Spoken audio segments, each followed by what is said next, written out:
அத்தியாயம் 1. மொத்தமாய் 14,000 சதுர அடியில் உட்பரப்பு. இதுபோக மாடியில் ஒரு 14,000 சதுர அடி. ஆக மொத்தம் 28,000 சதுர அடியில் அமைந்த மாளிகை அது. 1950 ஒருமுறை விக்கிரம நாயக்கர் மைசூர் வரை போயிருந்தார். அங்குள்ள லலித மகாலும் அரண்மனையும் அவரை வெகுவாக பாதித்து விட்டன. அதன் எதிரொலியாகத்தான் விக்கிரம நாயக்கபுரத்தில் அவர் 28,000 சதுர அடியில் இந்த மாளிகையை எழுப்பினார். தரையெல்லாம் சலவை கற்கள். ராஜஸ்தானுக்கே லாரிகளை அனுப்பி நேராக சென்று வாங்கி வந்தார். மாளிகைக்குள் உள்ள மரங்களுக்காகவே ஒரு கப்பல் நிறைய மரத்துண்டுகள் தூத்துக்குடி துறைமுகத்திற்கு வந்தன. இப்படி பார்த்து பார்த்து கட்டிய மாளிகை அது. இருந்தும் கிரகப்பிரவேசத்தின் போது ஒரு விபரீதம் போல நாயக்கரின் பட்டு வேட்டியில் தீப்பிடித்தது. தென்னந்தோப்பில் தென்றல் கண்ணாமூச்சி விளையாடி கொண்டிருந்தது. அருகிலேயே ஆவென்று அரக்கனின் வாய் போல வட்டக்கேணி. அதில் தழும்ப தழும்ப தண்ணீர். அதன் ஒரு ஓரமாய் பம்பு செட்டை உள்ளடக்கிய அறை. அதன் முகப்பில் கயிற்றுக்கட்டில் ஒன்று கிடந்தது. பக்கமாய் ஒரு பிளாஸ்டிக் மோடோ. மோடோ மேல் விஸ்கி பாட்டிலும் அவித்த முட்டையும் தயாராக இருந்தன. கூடவே பொன்மேனியும் தயாராக இருந்தாள். அவ்வப்போது நிமிர்ந்து அந்த அறைக்கு வருபவர்களை அழைத்து வரும் ஒற்றையடி பாதையை பார்த்தபடி இருந்தாள். பரந்தாம நாயக்கர் வருவதாக சொல்லியிருந்தார். இந்த தோப்பே அவருடையதுதான். மொத்தமாய் 3090 தென்னைகள். 30 ஏக்கரில் அவை இராணுவ வீரர்கள் அணிவகுத்து நிற்கிற மாதிரி வரிசையாக தலையில் தென்னங்குலைகளோடு நின்று கொண்டிருந்தன. சில கிடுகுகள் மேல் வரிசையாய் கிளிகள் வந்து அமர்ந்திருக்க பார்க்க படு ரம்யமாக இருந்தது. தோப்பு முகப்பில் ஒரு பெரிய இரும்பு வேலிக்கதவு. வேல் கம்புகளை தொகுத்து கட்டியது போல் அது இருந்தது. அந்த வேலிக்கதவை ஒட்டி ஒரு சிறிய குடிசை. குடிசையில் அடுப்பை ஊதியபடி சோறு பொங்க விட்டு கொண்டிருந்தாள் சொர்ணம். அந்த தோப்பு காவலாளியான கருப்பையாவின் மனைவி. தோப்பில் ஏதாவது மரத்தடியில்தான் இருப்பான் கருப்பையா. மரத்தில் கோர்த்துவிட்ட சடைகளை பிடுங்குவது, காய்ந்த கிடுகுகளை வெட்டி ஓரம் கட்டுவது, கீழே விழுந்திருக்கும் குறும்பை தேங்காய்களை பொறுக்கி ஒரு ஓரமாய் குவித்து வைப்பது என்று அவனுக்கு வேலை சரியாக இருக்கும். அவ்வளவு பெரிய தென்னந்தோப்பு அது. பரந்தாம நாயக்கருக்கு சொந்தம். அப்படி ஒன்றும் அவராக சம்பாதித்து விடவில்லை. எல்லாம் முப்பாட்டன் காலத்து சொத்து. அதை விற்று கரியாக்கி விடாமல் அவர் காபந்து செய்து கொண்டிருப்பதே பெரிய விஷயம் என்றுதான் கூற வேண்டும். அதோ அவரே வந்துவிட்டாரே. மெல்லிய திணறலுடன் அவரது புதிய கார் தோப்பு முகப்பில் அந்த வேல்கம்பு கிராதிக்கதவு முன்னால் தேங்கி நின்றது. அவரும் 8 முழ நூல் வேட்டி சரசரப்போடு இறங்கினார். சந்தன நிறத்தில் முழுக்கை சட்டை. ஆனால் முழங்கை வரை அதை மடித்து விட்டிருந்தார். மார்பில் 2 பட்டன்களை திறந்து போட்டிருந்தார். கழுத்தில் 9 பவுனில் தங்கச்சங்கிலி தவழ்ந்தபடி இருந்தது. மார்பில் புசு புசு முடிக்கூட்டம். புதர் போல முடி இருந்தால் பெண்களுக்கு மிகவும் பிடிக்குமாமே. அதனால்தான் பொன்மேனியும் அவருக்காக வந்து காத்து கிடக்கிறாளோ. காரை விட்டு இறங்கி நடக்க ஆரம்பித்திருந்த நாயக்கரை பார்த்துவிட்டு குடிசைக்குள் இருந்து ஓடி வெளியே வந்தாள் சொர்ணம். கையில் அகப்பை கரண்டி இருந்தது. அதை அக்குளில் செருகியபடி கும்பிடுறேங்க என்றாள். நாயக்கர் முகத்தில் பதிலுக்கு ஒரு தெற்று புன்னகை. நடை என்னவோ கிணற்றை நோக்கித்தான் இருந்தது. குறிப்பாக கிணற்றருகே பம்பு செட் அறையை நோக்கித்தான். அரைமுகப்பில் கட்டிலையொட்டி பொன்மேனியும் தெரிந்தாள். அவள் கண்ணில் பட்ட நொடி உடம்பில் நரம்பில் ஏதோ ஒரு இடத்தில் வெடிமருந்து திரிக்கு நெருப்பு வைத்த மாதிரி ஒரு தீஜ்வாலை பற்றி எரிய ஆரம்பித்தது. பொன்மேனியும் பெயருக்கு ஏற்ற மாதிரி பொன்னை அரைத்து பூசிக்கொண்டது போலத்தான் இருந்தாள். 5.5 அடி உயரம், 3.5 அடி உயரத்திற்கு கூந்தல். தோலும் மார்பும் மஞ்சக்கடம்பு மரத்தில் செதுக்கியது போல இருந்தன.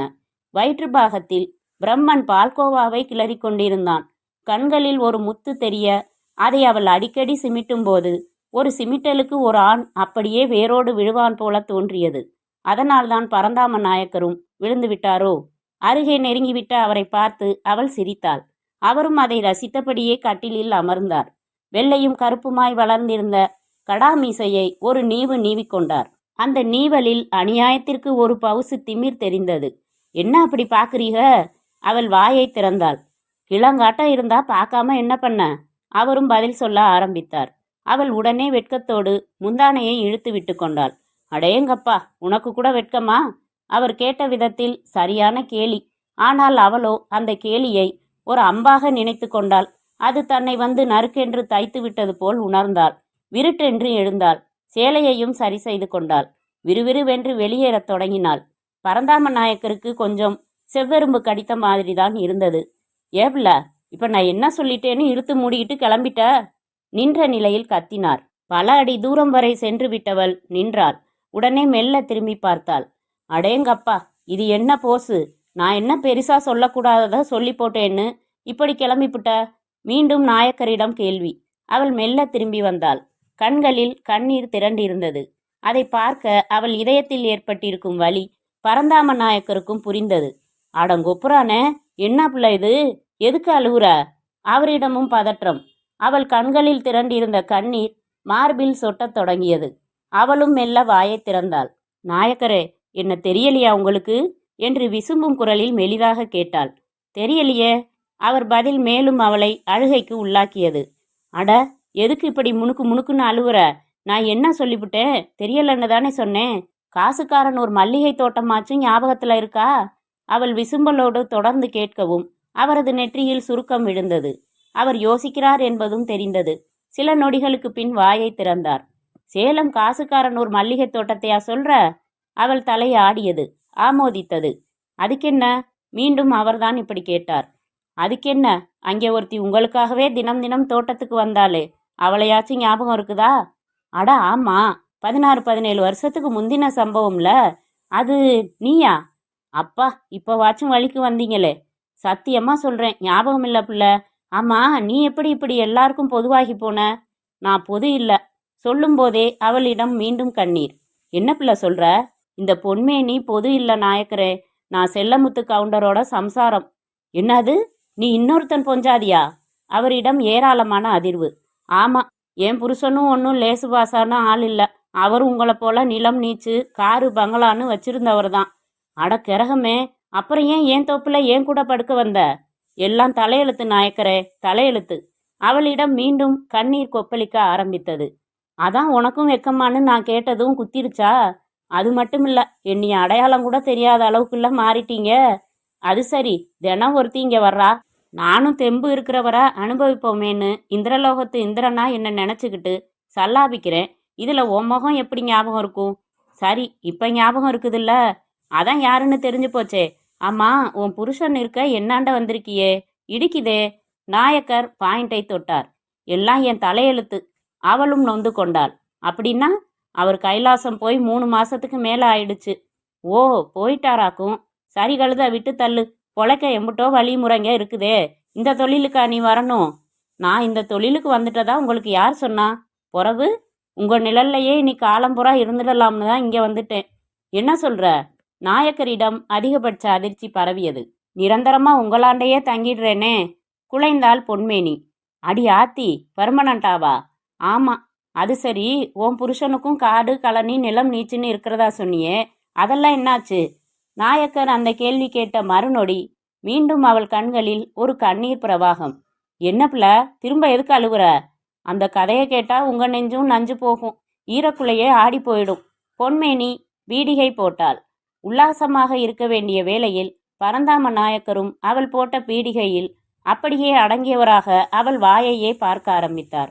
அவள் நாயக்கர் பங்களா என்று ஆரம்பித்தாள். அத்தியாயம் 2. அந்த வட்டாரத்திலேயே விக்கிரம நாயக்கரின் மாளிகைதான் மகா பெரியது. ஜில்லாவிற்கு வரும் எந்த ஒரு பெரிய மனிதரும் அவர் மாளிகைக்கு வராமல் போனதில்லை. வந்து வாயை பிளந்து கொண்டு நிற்காமலும் இருந்ததில்லை. நாயக்கரே, நீர்தானையா இந்த ஜில்லாவுக்கே ராசா என்று புகழாதவர்களை விரல் விட்டு எண்ணிவிடலாம். அவர்களில் ஒருவர்தான் மேட்டாங்கரை ஜம்புலிங்கம். இவருக்கு தன் கொடியே உயரமாக பறக்க வேண்டும் என்பது விருப்பம். விக்கிரமநாயக்கர் மாளிகை கட்டும் முன்வரை ஜம்புலிங்கம் பெயர்தான் அந்த வட்டாரத்தில் எதற்கும் அடிபடும். ஆனால் அந்த மாளிகை உருவான பிறகு ஜம்புலிங்கம் பெயர் தானாக பின்னே போய்விட்டது. தமிழ்நாட்டின் பிரபல நடிகர் ஒருவர் கூட நாயக்கர் மாளிகை பற்றி அறிந்து அங்கே வந்து தங்கி 1 வாரம் வரை ஓய்வெடுத்தார். அந்த நடிகர்தான் அடுத்த முதல்வர் என்று ஊரே பேசிக்கொண்டிருக்கும் தருணத்தில் அவர் முதல்வரானால் நாயக்கருக்கும் நிச்சயமாக ஒரு எம்எல்ஏ சீட்டோ எம்பி சீட்டோ உறுதி என்று பேசிக்கொண்டார்கள். அக்கடாவென்று இருந்த நாயக்கர் இப்படி மாளிகை கட்டி அதன் புகழாலேயே எம்பி எம்எல்ஏவாகவும் ஆகிவிட்டால் அப்புறம் தன் நிலை மண்ணை விட கேவலமாகிவிடும் என்று தோன்றியது ஜம்புலிங்கத்திற்கு. அடுத்த நொடி அவர் போய் பார்த்தது அள்ளிக்கரை செங்கமலத்தை தான். அள்ளிக்கரை செங்கமலம் அள்ளி முடியாத மனிதர்களே அந்த வட்டாரத்தில் இல்லை. செல்லமுத்து கவுண்டரின் தென்னந்தோப்பில் வரிசையாக லாரிகள் நின்றிருந்தன. ஒவ்வொன்றிலும் 10,008 காய்கள் என்று எண்ணி லோடு செய்ததில் மொத்தமாய் 10 லாரிகள். லட்சத்துக்கும் மேல் அதில் காய்கள். ஒரு காய்க்கு சந்தை மதிப்பு 3 ரூபாய். காய் ஒவ்வொன்றும் நல்ல காராம்பசுவின் மடியைப் போல அத்தனை பெரிது. சில்லறை விலைக்கு போகும்போது 3 ரூபாய் காய் 5 ரூபாயில் போய் நின்றுவிடும். மொத்தமாக லட்சம் காய்க்கும் 3 லட்சம் ரூபாய். அவ்வளவையும் 500 ரூபாய் நோட்டில் அடக்கி அதையும் ஒரு தோல்பையில் மடக்கி செல்லமுத்து கவுண்டரிடம் தருவதற்காக வந்தார் மொத்த வியாபாரி தங்கமணி. என்னலே, எல்லாம் சரியா இருக்குதா? எண்ணி பார்த்துக்கங்க. அதெல்லாம் எதுக்குயா? இன்னைக்கு நேத்தா நீ விலைக்கு வாங்குற? அப்ப சரியா இருக்குதான்னு நீங்க கேட்கலாமா? நான் கேட்டது உன் ரூபாயே இல்லை, ஏன் தேங்காய. என்ன நீங்க நம்புற மாதிரி உங்களை நான் நம்புறேன் கவுண்டரே. நல்லது, நாம அந்த சாமியை நம்புவோம். கவுண்டர் கலகலப்பாக சொல்லி கையை அசைக்கவும் லாரிகள் சீறிக்கொண்டு புறப்பட்டன. கவுண்டரின் கையிலும் கொத்தாக 3 லட்சம் ரூபாய். சுற்று வட்டாரத்தில் எல்லா தென்னையும் பூச்சி விழுந்து விளைச்சல் இல்லாத நிலையில் இருக்க கவுண்டர் மட்டும் எப்படியோ தப்பித்து விட்டார். கேட்டால் எல்லாம் அணைக்கரைப்பட்டி ஆஞ்சநேயன் கருணை என்பார். தொட்டதற்கெல்லாம் ஆஞ்சநேயா என்று அவனை கூப்பிடும் அளவுக்கு ஆழமான பக்தி உடையவர். 3 லட்சம் ரூபாயோடு புறப்பட தயாரானார். எதிரில் பொன்னுசாமி பிள்ளை வந்தபடி இருந்தார். கவுண்டரின் பால்ய சிநேகிதர். வாவே பொண்ணு, இப்பத்தான் வர வழி தெரிஞ்சிச்சா உனக்கு? அட நீ ஒன்று செல்லமுத்து, ஒரு 10 நாளாவே வேலை பெண்டு கலண்டு போச்சு. எலை, எவன்டாவன்? மரத்தில் ஏறி 4 இளநீர் வெட்டுங்கடா. வேலைக்காரர்களுக்கு உத்தரவு போட்டுவிட்டு இருவருமாய் சென்று ஒரு வேப்ப மரத்தடியில் போடப்பட்டிருந்த பிரம்பு நாற்காலிகளில் அமர்ந்தனர். அப்புறம் ஒரு முக்கிய விஷயமாத்தான் உன்னைய பார்க்க வந்தேன். என்ன, உன் பொண்ணுக்கு மாப்பிள்ளை பார்த்துட்டியாக்கும்? இல்லப்பா, இது வேற சமாச்சாரம். விவரமா சொல்லு. விக்கிரமநாயக்கபுரம் பற்றி கேள்விப்பட்டிருக்கியா? பொன்னுசாமி பிள்ளை கேட்ட நொடி செல்லமுத்து கவுண்டர் நெற்றியில் சுருக்கம் விழுந்தது. இடையே வேலைக்காரனின் இளநீர் கைகளும் நீண்டன. அதை வாங்கி வாயோரமாய் ஒரு கவிழ்ப்பு கவிழ்த்து ஒரு முடக்கு இளநீரை பருகிவிட்டு மீசையை நீவி விட்டு கொண்டே, அந்த பேய் பங்களா விக்கிரமநாயக்கபுரம் தானே என்றார் நிதானமாய். அப்போ விக்கிரமநாயக்கபுரம் பற்றி உனக்கும் தெரியும்னு சொல்லு. அதுக்கென்ன பொண்ணு? இல்லை, இந்த பேய் பிசாசுங்களை பற்றியெல்லாம் நீ என்ன நினைக்கிற? என்ன திடீர்னு அந்த ஊரை பற்றி பேசிவிட்டு சட்டுன்னு பேய் பிசாசுங்களுக்கு தாவிட்ட? என் கேள்விக்கு பதில் சொல்லு. பேய் பிசாசுங்க பற்றி என்ன நினைக்கிற நீ? இப்படி திடீர்னு பேய் பிசாசு பற்றி கேட்டா நான் என்னத்தரா சொல்ல? அது என்ன பழகி பார்த்து பதில் சொல்கிற சமாச்சாரமா? அது சரி, உனக்கு அந்த மட்டும் ஒரு அபிப்பிராயம் இருக்கும்ல? அபிப்பிராயம்னா?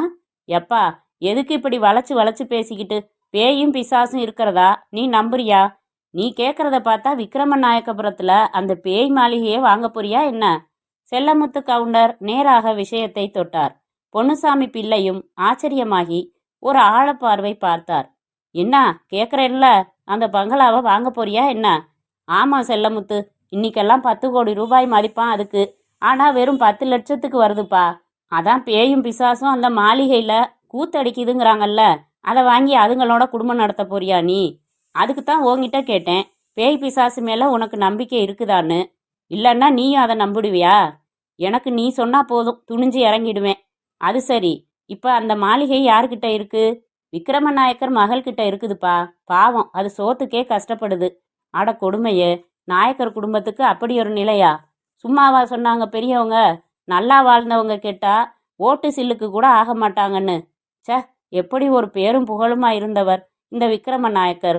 எப்போ அந்த பங்களாவை கட்டுனாரோ அப்போவே அவரை கெட்ட நேரம் பிடிச்சு ஆட்ட ஆரம்பிச்சிடுச்சே. அதை விடு, தைரியமாக அந்த மாளிகையை வாங்கலாம்ங்கிறியா? என் வரையில் நான் எந்த பேயையும் பிசாசையும் பார்த்ததில்ல. எல்லாம் உடான்ஸு தாங்கிறது என் அபிப்பிராயம். அப்புறம் உன் இஷ்டம். இப்படி ரெண்டும் கெட்டானா சொல்லாதப்பா, தைரியமாக சொல்லு. சரி, தைரியமாக சொல்கிறேன், போ அந்த மாளிகையை வாங்கு. நெசமாத்தான் சொல்கிறியா? எலே, ஏண்டா இப்படி என் உசுரை வாங்குற? நல்லா தெளிவாக சொல்லுப்பா. தெளிவாக என்ன புடலங்க? நான் என்ன புரியாத பாஷையிலையா சொல்கிறேன்? தாராளமாக வாங்கு வாங்கு வாங்கு. போதுமா? அப்போ ஒரு 5 லட்சம் வெட்டு. 5 லட்சமா? எதுக்கு? ஆமாம், அந்த மாளிகையில் நீ எனக்கு சரிசமமான பார்ட்னர். அடப்பாவி, இதுக்குத்தான் எனக்கு பேய் பிசாசு நம்பிக்கை உண்டான்னு கேட்டியா? ஆமாம் செல்லமுத்து, நல்லதோ கெட்டதோ 2 பேரும் சேர்ந்தே அந்த மாளிகையை வாங்குவோம். ஊரும் உலகமும் சும்மா கொடுத்தா கூட வேணான்னு சொல்கிற அந்த மாளிகையை நாம் வாங்கி கொஞ்ச நாள் வச்சிருந்து வாழ்ந்து காட்டி பிறவு அதை பல கோடிக்கு விற்போம். என்ன சொல்கிற? நீ பெரிய கில்லாடிடா பொன்னுசாமி. பாராட்டுறது இருக்கட்டும், பணம்? ஆமாம், 5 10 சட்டுன்னு பாக்கெட்டில் கையை விட்டு எடுத்து தர. தேங்காய் லாரி போகிறத பார்த்துட்டு தான் வரேன். 10 லாரி தேங்காய் எப்படியும் 3 லட்சம் தேர்த்தியிருப்ப. கூட ஒரு 2 லட்சத்தை போட்டு வெட்டு, மிச்சத்தை நான் பார்த்துக்கிறேன். சும்மா இருந்த என்ன வம்பளம் மாற்ற பாத்தியா? அப்போ தொடை நடுங்குதுன்னு சொல்லு. உன் தைரியம்லாம் சும்மா மேலுக்கு தான். உடனே இப்படி பேசாத. நானே அந்த பங்களாவை நாம் வாங்கினா என்னான்னு பல தடவை யோசிச்சது உண்டு. இப்போ நீ துணைக்கு வேற வரேங்கிற. 2ல் 1 பார்த்துட வேண்டியதுதான். இந்தா, இதில் 3 லட்சம் இருக்கு. மிச்சத்தை நான் கணக்கு பிள்ளைகிட்ட கொடுத்து விடுறேன். அப்படி போடு அருவால. இப்போத்தான் நீ என் சிநேகிதன். நாம் மீசை வச்சிருக்கிறதுக்கும் இனிமேதான் அர்த்தமே வரப்போகுது பாரு. பொன்னுசாமி பிள்ளை சீன நாட்டு வானத்து மத்தாப்பு போல ஏகத்துக்கும் குஷியாகி ஒளிவிட்டார். ஆனால் அடுத்து நடக்கப் போகிற அந்த ஆபத்து தெரியாமல். அத்தியாயம் 3. விக்கிரமநாயக்கர் அவரது பிறந்த நாளை தானம் தர்மம் என்று விசேஷமாக கொண்டாடுவது வழக்கம். விக்கிரமநாயக்கர் பட்டியே அல்லோல கல்லோலப்படும். ஊர்க்காரர்கள் ஒருவர் பாக்கி இல்லாமல் வயசு வித்தியாசமோ அந்தஸ்து பேதமோ பார்க்காமல் அன்று நாயக்கர் மாளிகைக்கு வந்து விடுவார்கள். விருந்தும் கேளிக்கையும் தூள் கிளப்பும். அக்கம்பக்கத்து கிராமங்களில் இருந்தும் கூட விஷயம் கேள்விப்பட்டு எல்லோரும் வருவார்கள். சரியாக அந்த நாளை தனது இலக்காக தேர்ந்தெடுத்தார் அவரை தனது மிகப்பெரிய எதிரியாக கருதிவிட்ட ஜம்புலிங்கம். அந்த நாளைய விலை உயர்ந்த காரில் பெரிய ஆளுயர மாலையோடும் கூடவே அள்ளிக்கரை செங்கமலத்தோடும் அவர் போய் நிற்கவும் விக்கிரமநாயக்கர் அப்படியே வாயை பிளந்து விட்டார். செங்கமலம் பற்றி நாயக்கர் கேள்விப்பட்டிருக்கிறார். ஆனால் நேரில் பார்த்ததில்லை. அவளோ ஒரு கலாப மயில் போல. நேரிலேயே வந்தால் அவருக்கு எப்படி இருக்கும்? அவரது 40 வயது நாடி நரம்புகளில் ஒரு பரபரப்பு ரெயில் கணக்காக ஒரு ஓட்டம் ஓடியது. அவளும் மாறாப்பை சற்று விலக்கி ஒரு மென்மையான மையலை அவருக்கு காட்டி காதோரமாக, ஆம்பளைனா நீங்க தான் என்றபோது அவருக்கு புரிந்துவிட்டது. அவருக்கு மட்டுமா? அவருடைய அருமை மனைவி பங்கஜ மீனாட்சிக்கும் தான். விக்கிரமநாயக்கபுரத்துக்குள் பொன்னுசாமியின் கார் புழுதி பறக்க நுழைந்த போது காலை வெயில் பட்டையை கிளப்பிக் கொண்டிருந்தது. மண் சாலைதான். அதுவும் அகண்ட கண்மாயான வீரபத்திரன் கண்மாய்க்கரை ஓரமாக அமைந்திருந்தது. கண்மாயில் அவ்வளவாக தண்ணீர் இல்லை. 1 சதுர கிலோமீட்டர் பரப்பளவுக்கு சுருங்கி இடுப்பளவு தண்ணீர் மட்டும் இருந்தது. அதில் மண் சட்டி பரிசலை போட்டு அதன் மேல் அமர்ந்து கொண்டு கொறவை மீன்களை பார்த்து பார்த்து பிடித்து கொண்டிருந்தான் கண்மாய் காவலுக்கும் ஊர்காவலுக்கும் பேர் போன சிங்கராயன். மண் சாலையில் கார் செல்வதை பார்த்துவிட்டு ஆச்சரியமானவன் மளமளவென்று பரிசலை துடுப்புக்களியால் தள்ளியபடி கரையை தொட்டு இறங்கினான். பின் அவிழ்ந்த வேட்டியை இறுக்கி கட்டிக்கொண்டு விறுவிறுவென்று நடக்க ஆரம்பித்தான். அவனது யூகம் சரிதான். கண்மாயை கடந்து ஊருக்குள் கால் வைக்கும் போதே முகப்பில் குடிசை போட்டு ஒரு பெட்டிக்கடையும் வைத்திருக்கும் வீரண்ணன் சிங்கராயனை பார்த்துவிட்டு இமைகள் படபடக்க, சிங்கா ஓடிவா, மாளிகையை பார்க்க பார்ட்டி வந்திருக்கிற மாதிரி தெரியுது என்றான். அதான் வீரண்ணா, நானும் ஓடியாந்தேன் என்று. எந்த கூறுகெட்டவன் வந்திருக்கான்னு தெரியலையே எனும்போதே ஒரு கிராமத்து சிறுவன் சைக்கிள் டயர் ஒன்றை உருட்டி கொண்டு அவர்களை நோக்கி ஓடி வந்தான். தா, ஆள் வந்துடுச்சு பாரு. வீரண்ணன் கை காட்ட ஓடி வரும் சிறுவனும் அவர்களை நெருங்க, என்னடா, சிங்கராயன் அண்ணனை பார்க்க யாரோ வந்திருக்காங்க, அவரை கூட்டிக்கிட்டு வர சொன்னாங்க. சிங்கராயா, போ, உனக்கு வேலை வந்துடுச்சு பாரு. வீரண்ணன் ஒரு பீடியை பற்ற வைத்து கொண்டே சொன்னான். சிங்கராயனுக்கு சலிப்பாக வந்தது. கொஞ்ச நாளா இளவு உழுவாம இருந்தது, இப்ப திரும்ப உழுவ போகுது என்று முணுமுணுத்தபடியே கிளம்பினான். விஸ்தாரமான அந்த 14,000 சதுர அடி மாளிகை துளி கூட பொலிவே இல்லாமல் காரையெல்லாம் உதிர்ந்து ஹோவென்று கிடந்தது. மாளிகையை சுற்றிலும் கிட்டத்தட்ட 1000 மீட்டர் அளவிற்கு குறையாத கருங்கல் மதில் சுவர். அங்கங்கே சுவர் பெயர்ந்து விழுந்திருக்க பல இடங்களில் அரசஞ்செடிகள் துளை போட்டு வளர்ந்திருந்தன. மாளிகையை சுற்றி நிறைய வேப்ப மரங்கள், நடுநடுவே அங்கங்கே ஆலம் அரசம் என்று ராஜகம்பீரமான மரங்களும் தழைத்திருந்தன. அவ்வளவும் உதிர்காலத்தில் உதிர்த்த பழுப்பு இலைகள் தரைப்பரப்பு முழுக்க வாரப்படாமல் அப்படியே கிடந்தன. பாலும் மனை என்றால் எப்படியோ கண்டதும் அங்கே பரவிவிடும் என்பதற்கு தோதாக காலியிடம் முழுக்க முள்வேலியும் கருவேலமும் வளர்ந்து தழைத்திருக்க தரையே தெரியாதபடி பார்த்தீனியமும் நெருஞ்சி முள்ளும் கூடவே சேர்ந்திருந்தன. மாளிகை முகப்பில் வேல்கம்புகளால் உருவாக்கப்பட்ட அந்த கிராதி கதவில் கூட 2 வேல்கம்பு உருவப்பட்டு தாராளமாய் சிலர் உள்ளே நுழையலாம் என்கிற மாதிரி இருந்தது அது. அந்த கிராதி கதவுக்கு முன்னால் நின்று கொண்டிருந்தது பொன்னுசாமியின் கார். காருக்கு வெளியே தன் மைத்துனன் கைலாசத்துடன் கழுத்தில் மைனர் செயின் மின்ன பொன்னுசாமி. இருவரும் தங்களுக்கு எதிரே மரமும் புதருமான நாயக்கர் மாளிகையை பார்த்தபடி நின்று கொண்டிருந்தனர். ஒரு காலத்துல இந்த மாளிகைக்கு என்ன ஒரு பேர் தெரியுமா? பாத்தியா கைலாசம், இப்ப இது இப்படி பாழ்பட்டு கிடக்கிறத? பொன்னுசாமி பெருமூச்சு விட்டார். பார்க்கவே என்னவோ மாதிரி இருக்கு மாமா, இதை நீங்க வாங்கத்தான் வேணுமா? கைலாசம் குரலில் கொஞ்சம் பயம் தெரிந்தது. நீயும் பயப்பட ஆரம்பிச்சிட்டியால? ஊரே பயப்படுது, நானும் மனுஷன்தானே மாமா. போடா போடலங்க, ஊரு பயப்படுது உலகம் பயப்படுதுன்னுகிட்டு எல்லாம் பொறலிடா. அது எப்படி அவ்வளோ தைரியமா சொல்றீங்க? விக்ரமநாயக்கர் வாழ்ந்த வாழ்க்கை பொறுக்காம யாராவது சதி செஞ்சிருக்கலாம் இல்லையா? அது சரி, அப்புறமா எவ்வளவோ பேர் இந்த மாளிகையை வாங்க வந்து ஊரை விட்டே திரும்பி போனதில்லைன்னு சொல்றாங்களே, அது எப்படி? அவங்கெல்லாம் பயந்த தொடை நடுங்கிங்கடா. ஆனா நான் அப்படி இல்லை. வேணாமாமா, எதுக்கும் கொஞ்சம் யோசிங்க. எலே, நீ எனக்கு துணையா வந்திருக்கியா இல்ல இம்சை பண்ண வந்திருக்கியா? பொன்னுசாமி தன் மைத்துனனை ஒரு அதட்டும் போது, யாருங்க அது என்கிற கேள்வியோடு அவர்களை நோக்கி வந்தான் சிங்கராயன். நீதான் காவக்காரன் சிங்கராயனா? ஆமா, நாங்க மாளிகையை வாங்குற எண்ணத்துல இருக்கோம். அதுக்கு முந்தி உள்ள சுத்தி பார்க்கலாம்னு வந்திருக்கோம். சரிதான், இந்த மாளிகையை பத்தி உங்களுக்கு எதுவும் தெரியாதாக்கும். எல்லாம் தெரிஞ்சுதான் வந்திருக்கோம். எல்லாம் தெரிஞ்சு எப்படி வந்தீங்க? உள்ள போன யாரும் உசுரோட இதுவரை திரும்பினதில்ல தெரியுமா? நீ என்ன காவக்காரனா இல்ல வர்றவங்கள பயமுறுத்தி திருப்பி அனுப்புறதுக்குன்னே உன்னை காவக்காரனா போட்டிருக்காங்களா? அட என்னங்க, பச்சாதாபப்பட்டு நீங்க நல்லா இருக்கணும்னு பேசுனா என்ன தப்பா நினைக்கிறீங்க? நீங்க ஒன்றும் எங்களுக்காக பச்சாதாபப்பட வேணாம். சாவியை கொடு, நாங்க பாத்துக்கிறோம். மாளிகை சொந்தக்காரவங்க அனுமதி இல்லாம நான் யாருக்கும் சாவி தர மாட்டேன். இவ்வளவு தூரம் வந்திருக்கிறேன்னா அனுமதி இல்லாம வந்திருப்பேனா? அப்ப நாயக்கரையா மவ வந்து சொல்லட்டும், சாவி கொடுக்கறத பத்தி யோசிக்கிறேன். ரொம்ப தான் லொல்லு பண்ணுற நீ. இவ்வளவு தூரம் வந்திருக்கிறேன்னா அவங்கள பார்க்காம பேசாம வருவேனா? அதுக்கு ஆதாரம்? வீரண்ணன் கேட்ட மறுநொடி பாக்கெட்டில் இருந்த செல்போனை எடுத்து எண்களை தட்டி மறுமுனையை பிடித்து பின் அப்படியே அவனிடம் நீட்டினார் பொன்னுசாமி. விக்ரமநாயக்கரின் மிஞ்சி இருக்கும் ஒரே மகளான சந்தானலட்சுமி குரல் அவன் காதிலும் ஒலிக்கத் தொடங்கியது. சிங்கராயா, நான் தான் பேசுறேன். அம்மா, எப்படிம்மா இருக்கீங்க? ஏதோ இருக்கேன். நம்ம மாளிகையை பார்க்க வந்திருக்கிற பொன்னுசாமி பிள்ளைகிட்ட சாவியை கொடு. அம்மா, என்னடா எல்லாம் தெரிஞ்சும் நீங்களே இப்படி ஆள் அனுப்பினா என்ன அர்த்தம்? நான் சொல்ல வேண்டியதை சொல்லிட்டேன். ஆனா அவங்க தான் எங்களை எந்த பேயும் பிசாசும் எதுவும் பண்ணாதுன்னு சொல்றாங்க. அவங்க அப்படிதான் சொல்லுவாங்க. இந்த மாதிரி சொல்லியே இதுவரை 7 பேர் போய் சேர்ந்துட்டாங்களேம்மா. டேய், நானே எதை தின்னா பித்தம் தெளியும்னு இருக்கேன். இவங்க நேரம் இவங்களுக்கு எதுவும் ஆகாம போய் இவங்களும் மாளிகையை விலக்கி வாங்கினா எனக்கு தானேடா நல்லது. சரிம்மா, தலையெழுத்தை யாரால மாற்ற முடியும்? சலித்தபடியே செல்போனை பொன்னுசாமியை நோக்கி நீட்டினான். அப்படியே ஒரு பார்வை பார்த்துவிட்டு, கொஞ்சம் இருங்க, என் வீட்டுக்கு போய் சாவி எடுத்துக்கிட்டு வரேன் என்று கிளம்பினான். அவன் விலகவும் கைலாசமும் பொன்னுசாமியும் திரும்பவும் மாளிகை நோக்கி ஒரு பார்வை பார்த்தனர். ஒரு 100 அடி தூரத்தில் தோளில் கலப்பையோடு ஒருவர் போய்க் கொண்டிருந்தார். மாளிகை கிராதி கதவு முன் காருடன் நிற்கும் இருவரையும் பார்த்துவிட்டு தேங்கி நின்றார். கைலாசமும் அவரை பார்த்துவிட்டு கையை ஆட்டி அருகே வரும்படி கூப்பிட்டான். பதிலுக்கு நான் அங்கே வரமாட்டேன் என்கிற மாதிரி சைகை செய்தார். மாமா, இங்கே வரமாட்டேங்கிறான் பாருங்க அந்த ஆளு. அவனை எதுக்குடா கூப்பிட்ட? இந்த மாளிகையை பற்றி 4 வார்த்தை பேசத்தான். கிட்டையே வரமாட்டேங்கிறான். இவன் என்னத்த சொல்வான்? உள்ளர போகாதீங்க, செத்துருவீங்கம்மா. பாத்தீங்களா, ஊர்க்காரனே கிட்ட வர பயப்படுறான். ஆனால் நீங்கள் மட்டும் எந்த தைரியத்தில் இதை வாங்குறேங்கிறீங்க?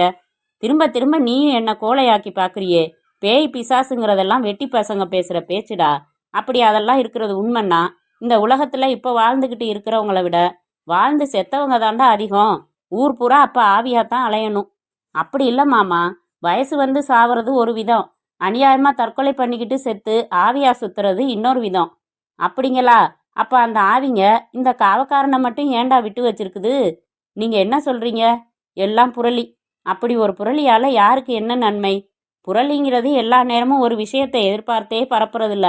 முக்காலே 3 வீசம் ஒருத்தரை பார்த்து இன்னொருத்தர்னு நம்பியே பரவிடும். ஒரு பொய்யை 10 பேர் ஆமோதிச்சா அது சத்தியமாயிடும்னு சொல்லுவாங்க. அது மாதிரி தான் இதுவும். பரவாயில்ல மாமா, உங்களுக்கு தில்லு தான், விடாமல் சமாளிக்கிறீங்களே. சமாளிச்சாதான்டா 10 கோடி மதிப்பில் உள்ள இந்த மாளிகையை 10 லட்சத்துக்கு வாங்க முடியும், தெரிஞ்சுக்க. பொன்னுசாமி பதிலுக்கு பதில் என்று சொல்லி கைலாசத்தின் வாயை அடைத்தார். அந்த கலப்பைக்கார விவசாயியோ சிறிது நேரம் நின்று பார்த்துவிட்டு போய்விட்டார். அதை பார்த்து சிரித்த பொன்னுசாமி, சரி வா, உள்ள போய் காம்பவுண்டு சுவரை சுற்றி வருவோம் என்றபடி கிராதி கதவின் அகற்றப்பட்டிருக்கும் வேல் கம்புகளுக்குள்ளான இடைவெளியில் உடம்பை நுழைத்தார். சிரமப்பட்டு உள்ளேயும் காலடி வைத்தார். பின்தொடர்ந்தான் கைலாசம். அவனுக்கு பயமாகத்தான் இருந்தது. அத்தியாயம் 4. பிறந்த நாள் கூத்தெல்லாம் ஒரு வழியாக முடிந்து அடங்கிவிட்டது. ஆனால் அது ஏன் வந்தது என்று இருந்தது பங்கஜ மீனாட்சிக்கு. பட்டுப்புடவைக்குள் இடுப்பில் ஒட்டியானமும் கழுத்தில் அட்டிகையுமாய் கோவிலில் இருக்கும் அம்பிகையைப் போல் இருந்தவள் கண்களில் கண்ணீர். அவளை சுற்றி அவளது வாரிசுகளும் சிலை போல நின்று கொண்டிருந்தன. விக்கிரமநாயக்கருக்கு 6 பெண்கள், 6மே செப்பு சிலைகள். பெரியவளுக்கு 12, அதற்கு அடுத்தவளுக்கு 10, கடைசியாய் உள்ள வெண் சிலைக்கு வயது 3. 6 பேருமே ஒரே மாதிரி பட்டுப்பாவாடையில் ஒன்று போல தலைவாரி அதில் கனகாம்பரம் சூட்டப்பட்டிருக்க அழுதபடி இருக்கும் அம்மாவை பார்த்து கொண்டிருந்தனர். அம்மா, ஏம்மா அழுவற கேட்டாள் பெரியவள். பின் அவளே, அப்பா ஏம்மா இப்பெல்லாம் வீட்டுக்கு எப்பவாச்சும் தான் வர்றாரு, அவர் எங்கம்மா போறாரு என்றாள். பங்கஜ மீனாட்சியிடம் பதிலே இல்லை. கண்களில் கூடுதலாய் நீர் உதிர்ந்தது. மகளுக்கு புரிந்தது. அம்மா, எப்பவும் அப்பா அந்த செங்கமலம் வீட்டில தானே இருக்காரு. அவளது கேள்வி தாய் கண்களில் மேலும் கண்ணீரை பிழிய வைத்தது. கணக்கு பிள்ளை யதார்த்தமாய் அந்த பக்கம் வந்தார். பங்கஜ மீனாட்சி அழுவதை பார்த்துவிட்டு, அம்மா அழுவாதீங்கம்மா, பாத்தீங்களா பிள்ளைங்கெல்லாம் அழுவுதுங்க, நீங்க அழுதா இந்த மாளிகை நல்லா இருக்காதுமா என்றார். அவள் சமாதானம் ஆகவில்லை. அந்த பொம்பளை நம்ம முதலாளிக்கு மருந்து வச்சுட்டாமா, அதான் அவர் அவ ஞாபகமாவே இருக்காரு. அவ பெரிய கைகாரி, பல பெரிய தலைங்களை உருட்டினவ. ஆமையும் அவளும் ஒண்ணுமா. அவ எந்த வீட்டுல நுழைஞ்சாலும் அந்த வீடு விளங்காம போயிடும்னு சொல்லுவாங்க. கணக்கு பிள்ளை ஆறுதல் சொல்வதாக நினைத்து கொண்டு பங்கஜ மீனாட்சியின் கவலையை அதிகமாக்கினார். அவளும் விசும்பி விசும்பி அழுதாள். அழுவாதீங்கம்மா, போங்கம்மா, போய் முதலாளிய பார்த்து இங்க கூட்டிக்கிட்டு வாங்க, வெளியே விடாதீங்க, அவ வந்தா நாங்க பாத்துக்கிறோம். கணக்கு பிள்ளை இறுதியாக சொன்னது கொஞ்சம் வேலை செய்தது. பங்கஜ மீனாட்சி கண்களை துடைத்து கொண்டு கிளம்பினாள். எங்கு பார் ஒரே புதர். நடக்கும்போது இலை தலைகளில் கால்பட்டு அவை ஏகத்துக்கும் சத்தம் போட்டன. கைலாசம் நடக்கவே பயந்தான். விலைக்கு வாங்கி பத்திரம் பதிஞ்ச மறு நிமிஷம் நல்லா ஒரு 50 பேரை விட்டு அம்புட்டு புதரையும் வெட்டி வெளியே எரிஞ்சு தீ வைக்கணும் என்றபடியே தாவி குதித்து நடந்தபடி இருந்தார் பொன்னுசாமி. சில இடங்களில் ஆள் உயரத்திற்கு பாம்பு பூற்றுகள், வழித்தடங்களில் அங்கங்கே அவை உதிர்த்து போட்ட சட்டைகள். மாமா, பார்த்து நடங்க, எங்கேயாவது பாம்புங்க இருந்து அதை மிதிக்க போறீங்க. சொல்லும் போதே கைலாசம் ஒரு பாம்பின் மேல் காலை வைக்க அது சீறிக்கொண்டு முட்டிக்கால் வரை எகிரியது. அதை பார்த்து நல்ல வேளையாக எம்பி குதித்து ஓடி அதனிடமிருந்து தப்பித்தான் கைலாசம். அது சரசரவென்று ஒரு அடர்ந்த புதருக்குள் நுழைந்து மறைந்து போயிற்று. பொன்னுசாமியே ஒரு வினாடி அதனால் திகைத்து விட்டார். குப்பென்று வியர்த்து விட்டது. மாமா, என்ன மாமா இது, வாங்க மாமா போயிடலாம். கைலாசம் வெளிரிய முகத்துடன் அவரை அழைத்தான். ஆமாண்டா கைலாசம், எங்கே எது இருக்குன்னே தெரியல, சரி வா போயிடலாம். பொன்னுசாமியும் பாம்புகளுக்கு பயந்து திரும்பினார். அதே நேரம் கைலாசத்தின் பார்வை மாளிகையின் ஒரு பக்கத்து பால்கனியை ஏறிட்டது. அங்கே முகம் முழுவதையும் முடிக்கற்றையால் மூடிக்கொண்டு யார் என்றே தெரியாதபடி ஒரு பெண். அவனுக்கு பக் என்றது. பொன்னுசாமியை மாமா என்று கூப்பிடக்கூட நாக்கு வரவில்லை. அப்படியே சிலையாக நின்று விட்டான். மாமா, மாமா. என்னடா? அவன் வலது கை பால்கனி நோக்கி உயர்ந்தது. பொன்னுசாமியும் நிமிர்ந்து அங்கே பார்த்தார். ஆனால் அங்கே யாரும் இல்லை. என்னடா, எதுக்கு கை காமிச்ச? மாமா, அங்க தலைவிரி கோலமா ஒரு பொண்ணு. எங்கடா, யாரையும் காணலியே. இல்லையா, இப்ப பார்த்தேனே. கைலாசம் கைகளை உதறினான். முதல்ல நட, சரியான தொடை நடுங்கி நீ. ஆரம்பத்துல இருந்தே பயந்து நடுங்கிற உனக்கு பார்க்குற இடமெல்லாம் தப்பாதான் தெரியும். இல்ல மாமா, நான் இப்ப பார்த்தேன், நடன்னு சொல்றேன்ல. மிரட்டலாக அவன் தோளில் கை போட்டு தள்ளி கொண்டு திரும்ப கிராதி கதவருகே வந்தார். சிங்கராயனும் கச்சிதமாக சாவி கொத்தோடு வந்து சேர்ந்தான். இருவரும் கதவுக்கு அப்பால் நின்றிருப்பதை பார்த்தபடியே சாவி கொத்தை நீட்டினான். நீயே வந்து கதவை திறந்து விடு, அப்படியே உள்ற வந்து சுத்தி காட்டு என்றார் பொன்னுசாமி. அதுக்கு வேற ஆளை பாருங்க, என் வேலை கட்டடத்துக்கு வெளியே இருந்து காவ காக்கிறது தான். அதுவும் சம்பளம் இல்லாத காவக்காரன் தான். பழைய விசுவாசத்துல இந்த சாவிங்களை வச்சுக்கிட்டு இருக்கேன். அப்ப நீ உள்ற வரமாட்ட. ஏன், உங்களுக்கும் உதறல் எடுக்க ஆரம்பிச்சிடுச்சா? உதறலா? எனக்கா? கொண்டா சாவிய, என்னை யாருன்னு நினைச்ச?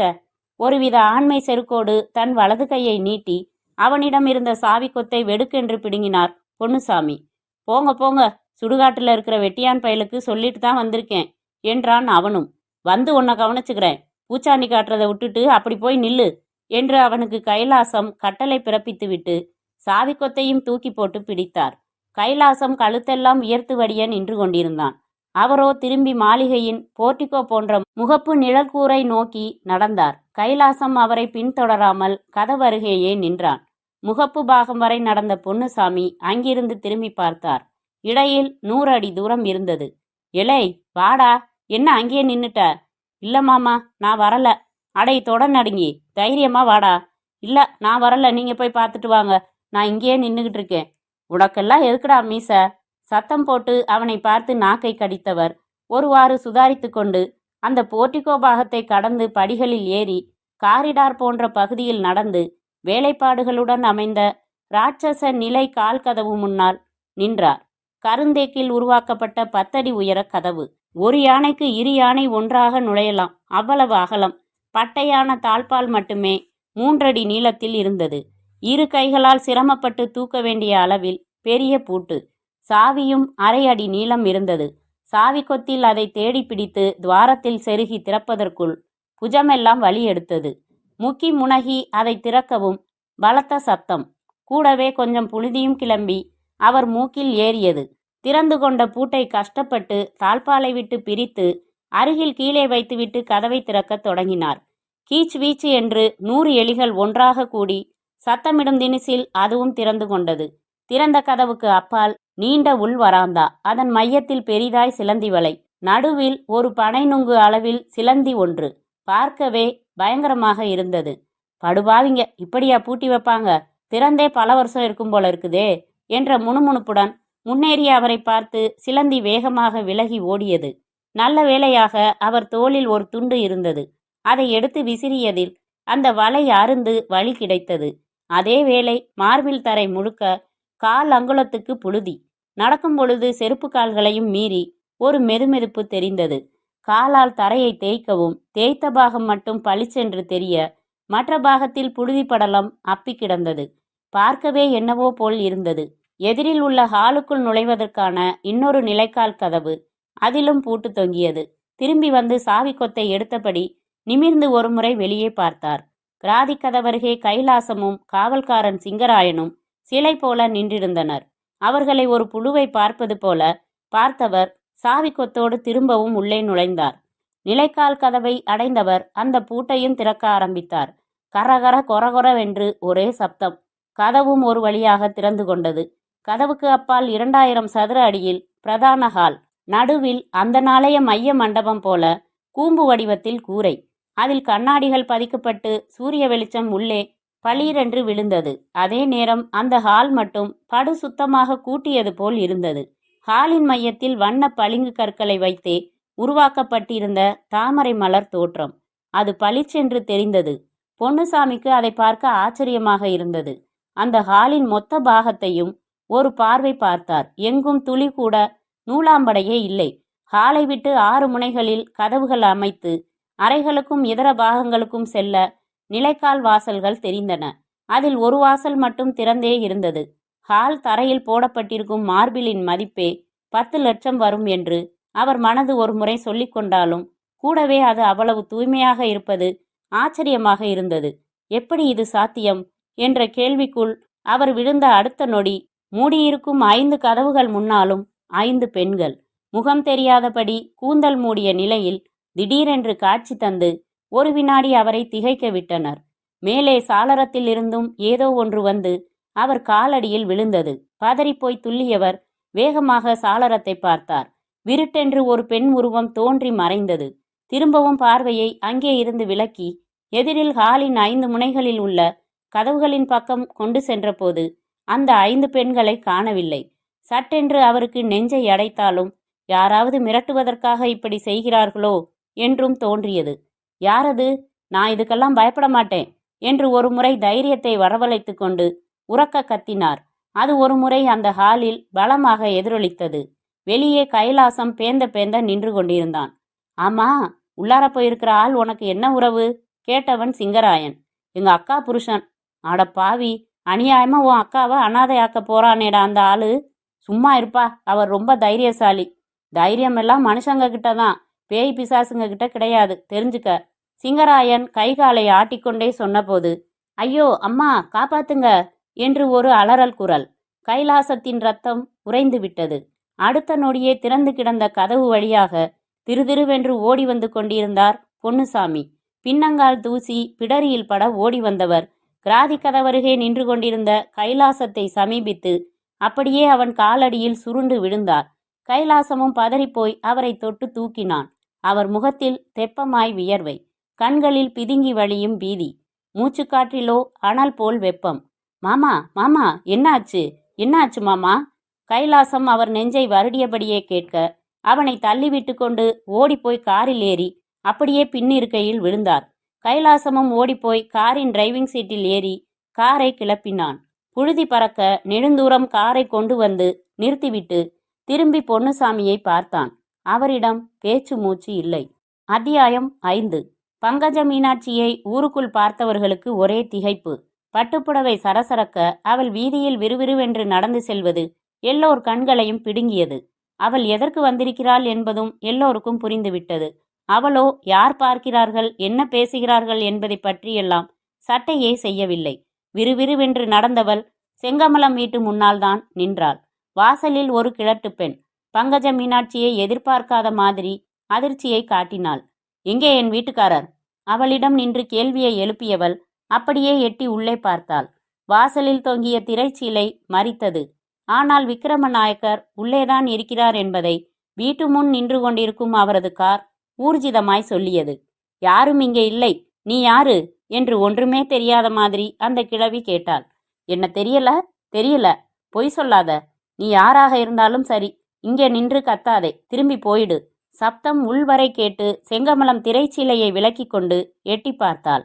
அவளை பார்த்த நொடி பங்கஜ மீனாட்சி கைகளை கூப்பினாள். கண்ணீர் கரகரவென்று வழிந்தோடியது. அம்மாடி, உனக்கு கோடி புண்ணியம், அவரை தயவு செய்து விட்டுடு. நீ என்ன கேட்டாலும் தரேன். யாரை? சிரித்தபடியே மார்பு குலுங்க கேட்டாள் செங்கமலம். வேண்டாமா, என் குடும்பத்தோட விளையாடாத, அலறினாள் பங்கஜ மீனாட்சி. நீதான் இப்ப என் வீட்டு வாசல்ல நின்று சத்தம் போட்டு வம்பு இழுத்துக்கிட்டு இருக்க. என் புருஷனை அனுப்பு, நான் போயிடுறேன். வந்தா கூட்டிகிட்டு போ. செங்கமலம் அலட்சியமாக சொன்ன பதிலில் பங்கஜ மீனாட்சிக்குள் ஊசிகள் வெடுக் வெடுக்கென்று ஏறின. வேண்டாம், உன் காலில் விழற, அவரை தயவு செய்து அனுப்பி வை. அதான் சொல்லிட்டேனே, வந்தா கூட்டிக்கிட்டு போன்னு. உடனே அறக்க பறக்க உள்ளே ஓடினாள் பங்கஜ மீனாட்சி. நுழைந்த வேகத்தில் ஸ்தம்பித்து நின்றாள். செங்கமலம் வளர்க்கும் நாயை புழக்கடையில் வைத்து கழுவி குளிப்பாட்டினார் விக்கிரமநாயக்கர். ஐயோ ஐயோ! பங்கஜ மீனாட்சி உதடுகள் பதறி துடித்தன. அவரும் திரும்பி பார்த்தார். என்னங்க இது? உங்க தகுதி என்ன, அந்தஸ்து என்ன? இந்த நாதாரி வீட்டில் நாயை கழுவிக்கிட்டு இருக்கீங்களே! பங்கஜ மீனாட்சி தொடர்ந்து பதறி வெடித்தாள். அவர் யாரையோ பார்க்கிற மாதிரி பார்த்து கொண்டிருந்தார். என்னங்க இது? நான் இந்த கத்து கத்துறேன், இப்படி பார்த்தா என்னங்க அர்த்தம்? அவரிடம் பதிலே இல்லை. கண்களிலும் ஏகத்துக்கும் சிமிட்டல்கள். அப்பொழுதுதான் கணக்கு பிள்ளை சொன்னது அவள் காதில் ஒலித்தது. அந்த பொம்பளை நம்ம முதலாளிக்கு மருந்து வச்சுட்டாமா, அதான் அவன் ஞாபகமாவே அவர் இருக்கார். ஐயோ! அவளது அடிவயிற்றில் இருந்து ஒரு அலறல் இரத்த நாளங்கள் வெடித்து சிதறுகிற மாதிரி பீறிட்டது. காரை ஒரு ஓரமாக நிறுத்திவிட்டு கீழே இறங்கி பின்பக்கம் சென்று பொன்னுசாமியை தொட்டு பார்த்தான் கைலாசம். நல்ல வேளை, உயிர் இருந்தது. அவனுக்கும் அப்பாடா என்று ஆனது. அவரோ பயங்கரமாய் உளர ஆரம்பித்தார். இல்ல, நான் இல்ல, ஐயோ என்னை விட்டுடு, இனி நான் வரமாட்டேன், நான் வரவே மாட்டேன். மாமா, என்ன இது? எதுக்கு இப்படி புலம்புறீங்க? இங்க பாருங்க, நான் கைலாசம் பேசுறேன். ஐயோ என்னை விட்டுருங்க, என்னை விட்டுருங்க. பொன்னுசாமி காரில் இருந்து இறங்கி தலை தெறிக்க ஓட ஆரம்பித்தார். கைலாசமும் அவரை பிடிக்க பின்னாலேயே ஓடினான். மல்லாக்க படுத்திருந்தார் பொன்னுசாமி. கையையும் காலையும் அவர் படுத்திருந்த கட்டிலில் கயிறால் இழுத்து கட்டி இருந்தார்கள். செய்தியை கேள்விப்பட்ட செல்லமுத்து கவுண்டர் வந்து பார்த்தபோது பார்க்கவே பரிதாபமாக இருந்தது. அவர் முகமும் பரிதாபத்தால் சுணங்கி போனது. அருகிலேயே நின்று கொண்டிருந்த கைலாசம் செல்லமுத்து கவுண்டரை தனியே அழைத்து சென்று நடந்ததை சொல்லத் தொடங்கினான். நாயக்கர் மாளிகைக்குள்ள போறதுக்கு முந்தியே ஆளாளுக்கு மிரட்ட ஆரம்பிச்சுட்டாங்க. காவக்காரன் சிங்கராயன் சாவி கொடுக்கவே மாட்டேன்னுட்டான். அவங்கிட்ட சாவி வாங்குறதுக்குள்ள போதும் போதும்னு ஆயிடுச்சு. அதுக்கு நடுவில் அந்த மாளிகையை சுத்தியுள்ள பாகங்களை பார்க்கலாம்னு நானும் மாமாவும் போனோம். எங்கே பாரு ஒரே புதரு, எவ்வளவு பாம்பு புத்துங்க தெரியுமா? கைலாசம், இந்த கதையெல்லாம் எதுக்கு? அங்க உள்ளார என்ன நடந்துச்சு? எது பொன்னுசாமியை இப்படி பைத்தியமாக்கிச்சு? அதை சொல்லு. அது எனக்கு தெரியாது, நான் மாமாவோட உள்ளார போகல. அப்ப அவன் கூட நீ எதுக்கு போன? அது அது அட போப்பா, நீ எல்லாம் என்ன மச்சினன் இப்ப பாத்தியா? அண்ணே, நான் சொல்றத கொஞ்சம் கேளுங்க. அந்த மாளிகையில பேய்ங்க இருக்கிறது உண்மை. ஒரு பொம்பளைய தலைவிரி கோலமா நான் பார்த்தேன். பொம்பளைய பாத்தியா பேய பாத்தியா? அந்த பொம்பளை தான் பேய்ங்கிறேன் நான். இல்ல, அங்க வேற ஏதோ சிக்கல் இருக்கு. அதுல பொன்னுசாமி சிக்கிட்டான். என்னண்ணே நீங்க? அப்படி வேற ஏதாவது இருந்தா அதுக்கெல்லாம் பயப்படுறவர் கிடையாது என் மாமா. அப்படின்னா பேய்களை பார்த்து பயந்து ஓடி வந்ததுல தான் அவருக்கு இப்படி ஆயிடுச்சு. கைலாசம் தன் கருத்தை அழுத்தமாக சொல்ல, பொன்னுசாமியின் மனைவி கண்ணாத்தா அவர்களை நோக்கி வந்தாள். நிறைய அழுதிருந்தாள். செல்லமுத்து கவுண்டரை ஒருவித கோபத்துடன் தான் பார்த்தாள்.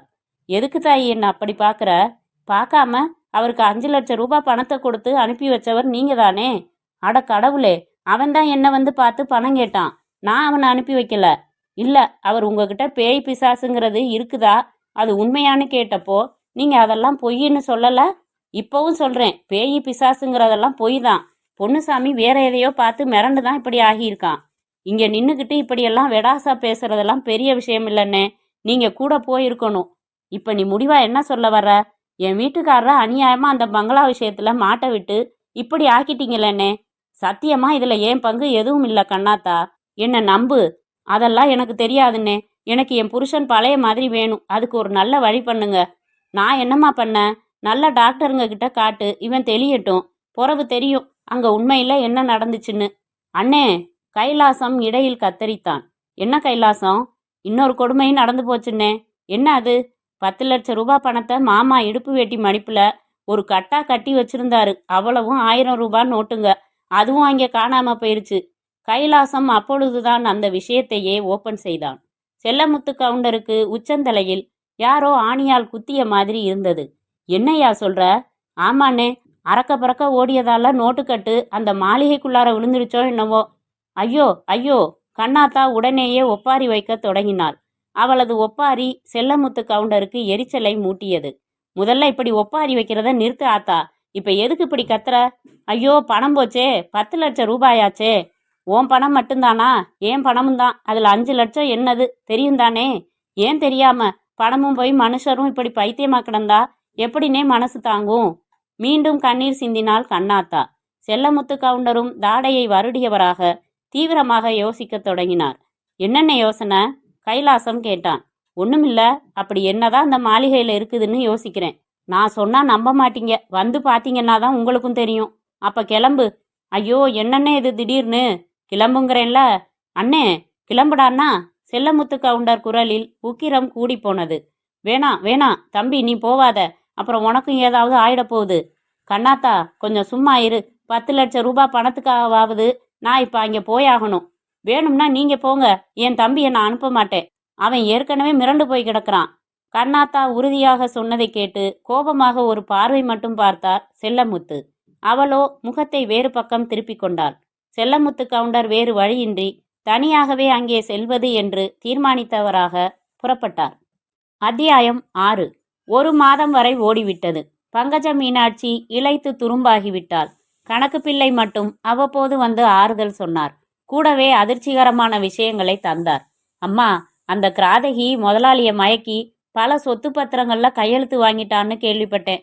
மிஞ்சி இருக்கிறது இந்த மாளிகை தான். இதுல நீங்க இருக்கிறதால விட்டு வச்சிருக்காளாம் என்று சொல்லவும் அவளுக்கு நெஞ்சு வலியே வந்து விட்டது. பங்கஜ மீனாட்சிக்கு ஒரு அண்ணன் இருக்கிறார். ராஜதுரை என்பது அவர் பெயர். குற்றாலம் பக்கமாய் அவருக்கு ஏகமாய் நிலப்புலன்கள். கிட்டத்தட்ட ஒரு ஜமீன்தார் போல வாழ்ந்து வருபவர். தங்கையின் மோசமான நிலையை கேள்விப்பட்டு நாயக்கர் மாளிகைக்கு வந்து சேர்ந்தார். பங்கஜ மீனாட்சியை ஒரு சோக சித்திரமாய் பார்த்து அப்படியே நொறுங்கிவிட்டார். பங்கஜம், நீ தைரியமாறு. அவளை ஒரு வழி பண்ணிட்டு மாப்பிளைய கட்டி தூக்கிட்டு வரேன் பாரு என்று சபதம் செய்தவராக தன் அடியாட்களுடன் அள்ளிக்கரை செங்கமலத்தை தேடி புறப்பட்டார். கையில் ஒரு நீண்ட துப்பாக்கி வேறு. திபுதிபுவென்று ஒரு கூட்டத்துடன் ராஜதுரை வீட்டு வாசலில் வந்து நிற்பதை பார்த்து செங்கமலத்தின் வீட்டு கிழவி அரண்டு போய்விட்டாள். ஏய், எவடி அங்க? வாடி வெளிய! ராஜதுரையின் கூலியால் ஒருவன் மெகாஃபோன் வைத்து கொள்ளாத குறையாக கத்தினான். சத்தம் ஊரையே திரும்பி பார்க்க வைத்தது. அதில் ஜம்புலிங்கமும் ஒருவன். அவனுக்கு நடப்பதையெல்லாம் பார்க்க பரம சந்தோஷமாக இருந்தது. அவன் நினைத்தது நடந்துவிட்டது. விக்கிரமநாயக்கர் விழுவார் என்றுதான் நினைத்தான். ஆனால் இப்படி அதல பாதாளத்தில் விழுந்து விடுவார் என்று அவனே கூட எதிர்பார்க்கவில்லை. கை கொட்டி சிரித்தான். அதே நேரம் செங்கமலம் யாரும் எதிர்பார்க்காத ஒரு காரியத்தை அங்கே செய்ய தொடங்கி இருந்தாள். விக்கிரமநாயக்கரை தரதரவென்று தன் வீட்டில் இருந்து இழுத்து வந்து துப்பாக்கியும் கையுமாய் நிற்கும் ராஜதுரை முன்னால் தள்ளிவிட்டாள். இவரை தாராளமா கூட்டிக்கிட்டு போ, நான் போகச் சொல்லி எவ்வளவோ நாளாச்சு, இந்த ஆள் தான் போகாம காலையே சுத்தி சுத்தி வர்றாரு என்றாள். கூட்டம் அதிர்ந்தது. ராஜதுரை அதற்கு மேல் அதிர்ந்தார். மாப்பிள, வாங்க மாப்பிள, நம்ம வீட்டுக்கு போகலாம் என்றார். அவர் எந்த பதிலும் சொல்லாமல் வெகு வேகமாய் செங்கமலம் வீட்டுக்குள் நுழைந்து ஒரு அறைக்குள் புகுந்து தாழ்பாலும் போட்டுக்கொண்டார். ராஜதுரைக்கு கன்னத்தில் அறைப்பட்ட மாதிரி இருந்தது. இப்போவும் சொல்றேன், கதவை உடைச்சு கூட்டிகிட்டு போங்க, எனக்கு ஆட்சேபனை இல்லை, நான் தாசி தான், விரும்பி வர்றவங்கள சந்தோஷப்படுத்துறது தான் என் தொழில், ஆனா ஒரு குடும்பத்தை கெடுக்கிறவ கிடையாது. செங்கமலம் பேசிய பேச்சு ஒரு ஆச்சரிய மின்னலாய் எல்லோர் மனத்தையும் தாக்கியது. ராஜதுரையும் அதற்கு மேல் அங்கே நிற்க விரும்பவில்லை. 4 பேருடன் வெகு வேகமாக அவளது வீட்டுக்குள் நுழைந்து அவர் தாளிட்டு கொண்ட கதவை உடைக்கத் தொடங்கினார். கதவு பெயர்ந்து விழவும் உள்ளே ஒரு மூலையில் நின்று கொண்டு இருந்தவரை பாய்ந்து பிடித்து அப்படியே குண்டுகட்டாக தூக்கி கொண்டு அங்கிருந்து கிளம்பினார். அத்தியாயம் 7. தென்னந்தோப்பில் வழக்கமாய் ஓய்வெடுக்கும் குடிசை முன்னால் குறுக்கும் நெடுக்குமாய் குட்டி போட்ட பூனை போல நடந்து கொண்டிருந்தார் செல்லமுத்து கவுண்டர். ஜல் ஜல் என்று அவரது வில்வண்டி வரும் சத்தம் கேட்டு திரும்பி பார்த்தார். பொன்மேனிதான் வண்டியில் வந்து கொண்டிருந்தாள். கோவிலுக்கு போய்விட்டு வருகிறாள் என்பது அவளை பார்த்த மாத்திரத்தில் தெரிந்தது. அவளும் தேங்கி நின்ற வண்டியில் இருந்து குதித்து இறங்கி அவரை நெருங்கினாள். எங்க பிள்ளை, கோயிலுக்கு போயிட்டு வரியா? ஆமாங்க, வழியில அப்படியே நீங்க தோப்புல இருக்கிறது தெரிஞ்சு பிரசாதம் கொடுக்க வந்தேன். நல்லது, பிரசாதத்தை அப்படி வச்சுட்டு கிளம்பு. அது என்ன அப்படி சொல்லி போட்டீங்க? ஆமா, என்னவோ கேள்விப்பட்டேனே. என்ன, உங்க சிநேகிதர் பொன்னுச்சாமி பிள்ளைக்கு பைத்தியம் பிடிச்சிருக்காம்ல? சரிதான், அது உன் காது வரைக்கும் வந்துடுச்சா? ஊரே பேசும்போது நான் கேட்கறது தான் உங்களுக்கு பெருசா போயிடுச்சாக்கும். விடு, அவன் கெட்ட நேரம். கெட்ட நேரம் அவனுக்கு மட்டுமா, உங்களுக்கும் தான். என்ன பிள்ளை சொல்ற? அவர் அப்படி ஆகவே நீங்க தான் காரணம்னு பேசிக்கிறாங்க. போச்சுடா, பட்டை கட்டி விட ஆரம்பிச்சுட்டாங்களா? 1ன்னா 9ங்கிறது தான் ஊரோட வழக்கம். தெரிஞ்சிருந்தும் நீங்க இந்த விஷயத்துல சிக்கிட்டீங்களே. பொன்மேனி, எதுக்கு தொணன்னு பேசிக்கிட்டு? நானே குழப்பத்துல இருக்கேன். கொஞ்சம் வாயை மூடிட்டு சும்மா இருக்கியா? என் வாயை அடைக்கலாம், ஊர் வாயை எப்படி அடைப்பீங்க? ஆமா, நீ பிரசாதம் கொடுக்க வந்தியா இல்ல ஊர்க்கதை பேச வந்தியா? ஊர் அப்படி பேசினதை கேட்டு பயந்துதான் நான் கோவிலுக்கே போனேன். நீங்களும் இந்த தோப்பை விட்டு நகர மாட்டேங்கிறீங்க. சரி, பேசி முடிச்சிட்டீல்ல, கிளம்பு. இதை எப்படி சமாளிக்க போறீங்க? அந்த கவலை உனக்கு எதுக்கு? எனக்கு தெரியாது. இந்த விவகாரத்தை தலைமுழுகிட்டு வீடு வந்து சேர்றீங்க நீங்க. பொன்மேனி ஒரு முடிவுக்கு வந்த மாதிரி சொல்லிவிட்டு புறப்பட்டாள். அவள் விலகிய மறுநிமிடம் கார் ஒன்று வந்து நின்றது. அதிலிருந்து கவுண்டரின் குடும்ப வக்கீல் இறங்கினார். வக்கீலை பார்க்கவும் தான் 8 வருஷமாக நடந்து வரும் வழக்கே ஞாபகத்திற்கு வந்தது. வணக்கம் செல்லமுத்து. வக்கீல் கும்பிட்டபடி வந்தார். வாங்க வக்கீலு, எங்க இவ்வளவு தூரம்? எல்லாம் நம்ம கேஸ் விஷயமாதான். வக்கீல் பதிலோடு கயிற்றுக்கட்டிலில் அமர்ந்தார். என்ன, என் மேல கேஸ் போட்டிருக்கிற எதிரி வாய்தா வாங்கியிருக்கானா? எந்த கேஸ் பொட்டுல அடிச்ச மாதிரி சட்டுன்னு முடிஞ்சிருக்கு. வாய்தா விசாரணை திரும்ப வாய்தான்னு இழுபடுறது தானே அதோட லட்சணம். இழுபட்டாதானே உங்களுக்கும் பொழப்பு நடக்கும். சரி, வந்த விஷயத்த சொல்லுங்க. சொல்றேன். வக்கீல் மீண்டும் ஒரு இழுத்தார். ஆனால் விஷயத்தை சொல்வதில் ஏதோ தயக்கம் இருக்கிற மாதிரி தோன்றியது. என்ன வக்கீலு, என்ன ஆச்சு உங்களுக்கு? எனக்கு ஒன்றும் ஆகல. உங்க எதிரிங்களுக்கு தான் புதுசா ஒரு பலம் வந்திருக்கு. என்ன சொல்றீங்க? வக்கீல் பதிலுக்கு ஒரு போட்டோவை காட்டினார். அதை பார்த்த செல்லமுத்து கவுண்டருக்கு அப்படியே உடம்பெல்லாம் நடுங்க ஆரம்பித்தது. இந்த போட்டோ ஒன்று போதும், உங்க எதிரிங்க உங்க சொத்தை பங்கு போட்டுக்க. இது எப்படி அவங்களுக்கு கிடைச்சது? உங்க அப்பா அவர் வச்சிருந்த சின்ன வீட்டை கல்யாணம் பண்ணிக்கிட்டாருங்கிறதுக்கான இந்த ஆதாரம் பழைய போட்டோ ஸ்டூடியோ ஒன்றுல இருந்திருக்கு. உங்க கெட்ட நேரம் இது அவங்க பார்வையில் பட்டுருச்சு. இந்த போட்டோவுக்கும் நெகட்டிவ்க்கு மட்டும் 1 லட்சம் ரூபாய் கொடுத்துருக்கான் உங்க தம்பி. வக்கீலு, அவனை நீங்களும் என் தம்பிங்காதீங்க. நான் மட்டும் இல்லை, இனி ஊர் உலகமே அப்படித்தான் சொல்ல போகுது. அவங்க தான் இந்த போட்டோவையே எனக்கு அனுப்பி வச்சு இதுக்கு பிறகு இந்த கேஸ் ஜெயிக்கும்னு நினைக்கிறீங்களான்னு கேட்டது. வக்கீலு, இந்த போட்டோ ஒரு செட்டப் போட்டோ. எங்க அப்பா சத்தியமா அந்த பொம்பளைய கல்யாணம் பண்ணிக்கல. அந்த நாயும் எங்க அப்பனுக்கு பிறக்கல. இந்த பேச்செல்லாம் கோர்ட்டில் நிற்காது. வழக்க வாபஸ் வாங்கிட்டு உங்களுக்குள்ள சமாதானமா போயிடுங்க. சட்டப்படி போனா சொத்துல சரிபாதி அவனுக்கு போயிடும், மறுபாதி தான் உங்களுக்கு. ஆனா நீங்களோ சொத்தை வச்சு நிறைய கடன் வாங்கியிருக்கீங்க. அந்த கடனுக்கு உங்க பங்கு சொத்து சரியாயிடும், மிச்சம் உங்க தம்பிக்கு போயிடும். அப்புறம் உங்களுக்கு தெருவுதான். வக்கீல் இடம் பார்த்து குண்டு போடுவது போல பேச வேண்டியதை பேசிவிட்டு கிளம்பி சென்றார். செல்லமுத்து கவுண்டருக்கு தலையை சுற்றியது. ஏற்கனவே பொன்னுசாமி பிள்ளையால் நாயக்கர் மாளிகையை மையமாக வைத்து சிக்கல். அடுத்து என்னடாவென்றால், எப்பொழுதோ செத்துப்போய்விட்ட அப்பாவின் வைப்பாட்டியால், அவளது பிள்ளையால் இப்பொழுது மொத்த சொத்தும் பறிபோய்விடும் ஒரு பரிதாப நிலை. ஒரு கணம் என்ன செய்வது, எதை செய்வது என்றே தெரியவில்லை. நடுத்தெருவில் நிற்பது போல் எல்லாம் மனக்கண்ணில் காட்சிகள் தோன்ற ஆரம்பித்து விட்டன. தோள் கொடுத்து காப்பாற்ற பிள்ளைகளும் இல்லை. பொன்மேனியின் வயிற்று ராசியோ இல்லை வாங்கி வந்த வரமோ வாரிசே இல்லாமல் போய்விட்டது. இந்த நிலையில் என்னதான் செய்வது? ஒரே வழிதான் இருப்பதாக தோன்றியது. அது நாயக்கர் மாளிகையை வசப்படுத்துவதுதான். அது மட்டும் அந்த 10 லட்சத்துக்கு வசமாகிவிட்டால் அதை வைத்தே வாழ்க்கையில் எப்படியாவது இப்போது இருப்பதை விட நல்ல நிலைக்கு போய்விட முடியும் என்று தோன்றியது. ஆனால் அதுவோ உள்ளே நுழைபவர் உயிரையே அல்லவா வாங்கிவிடுகிறது.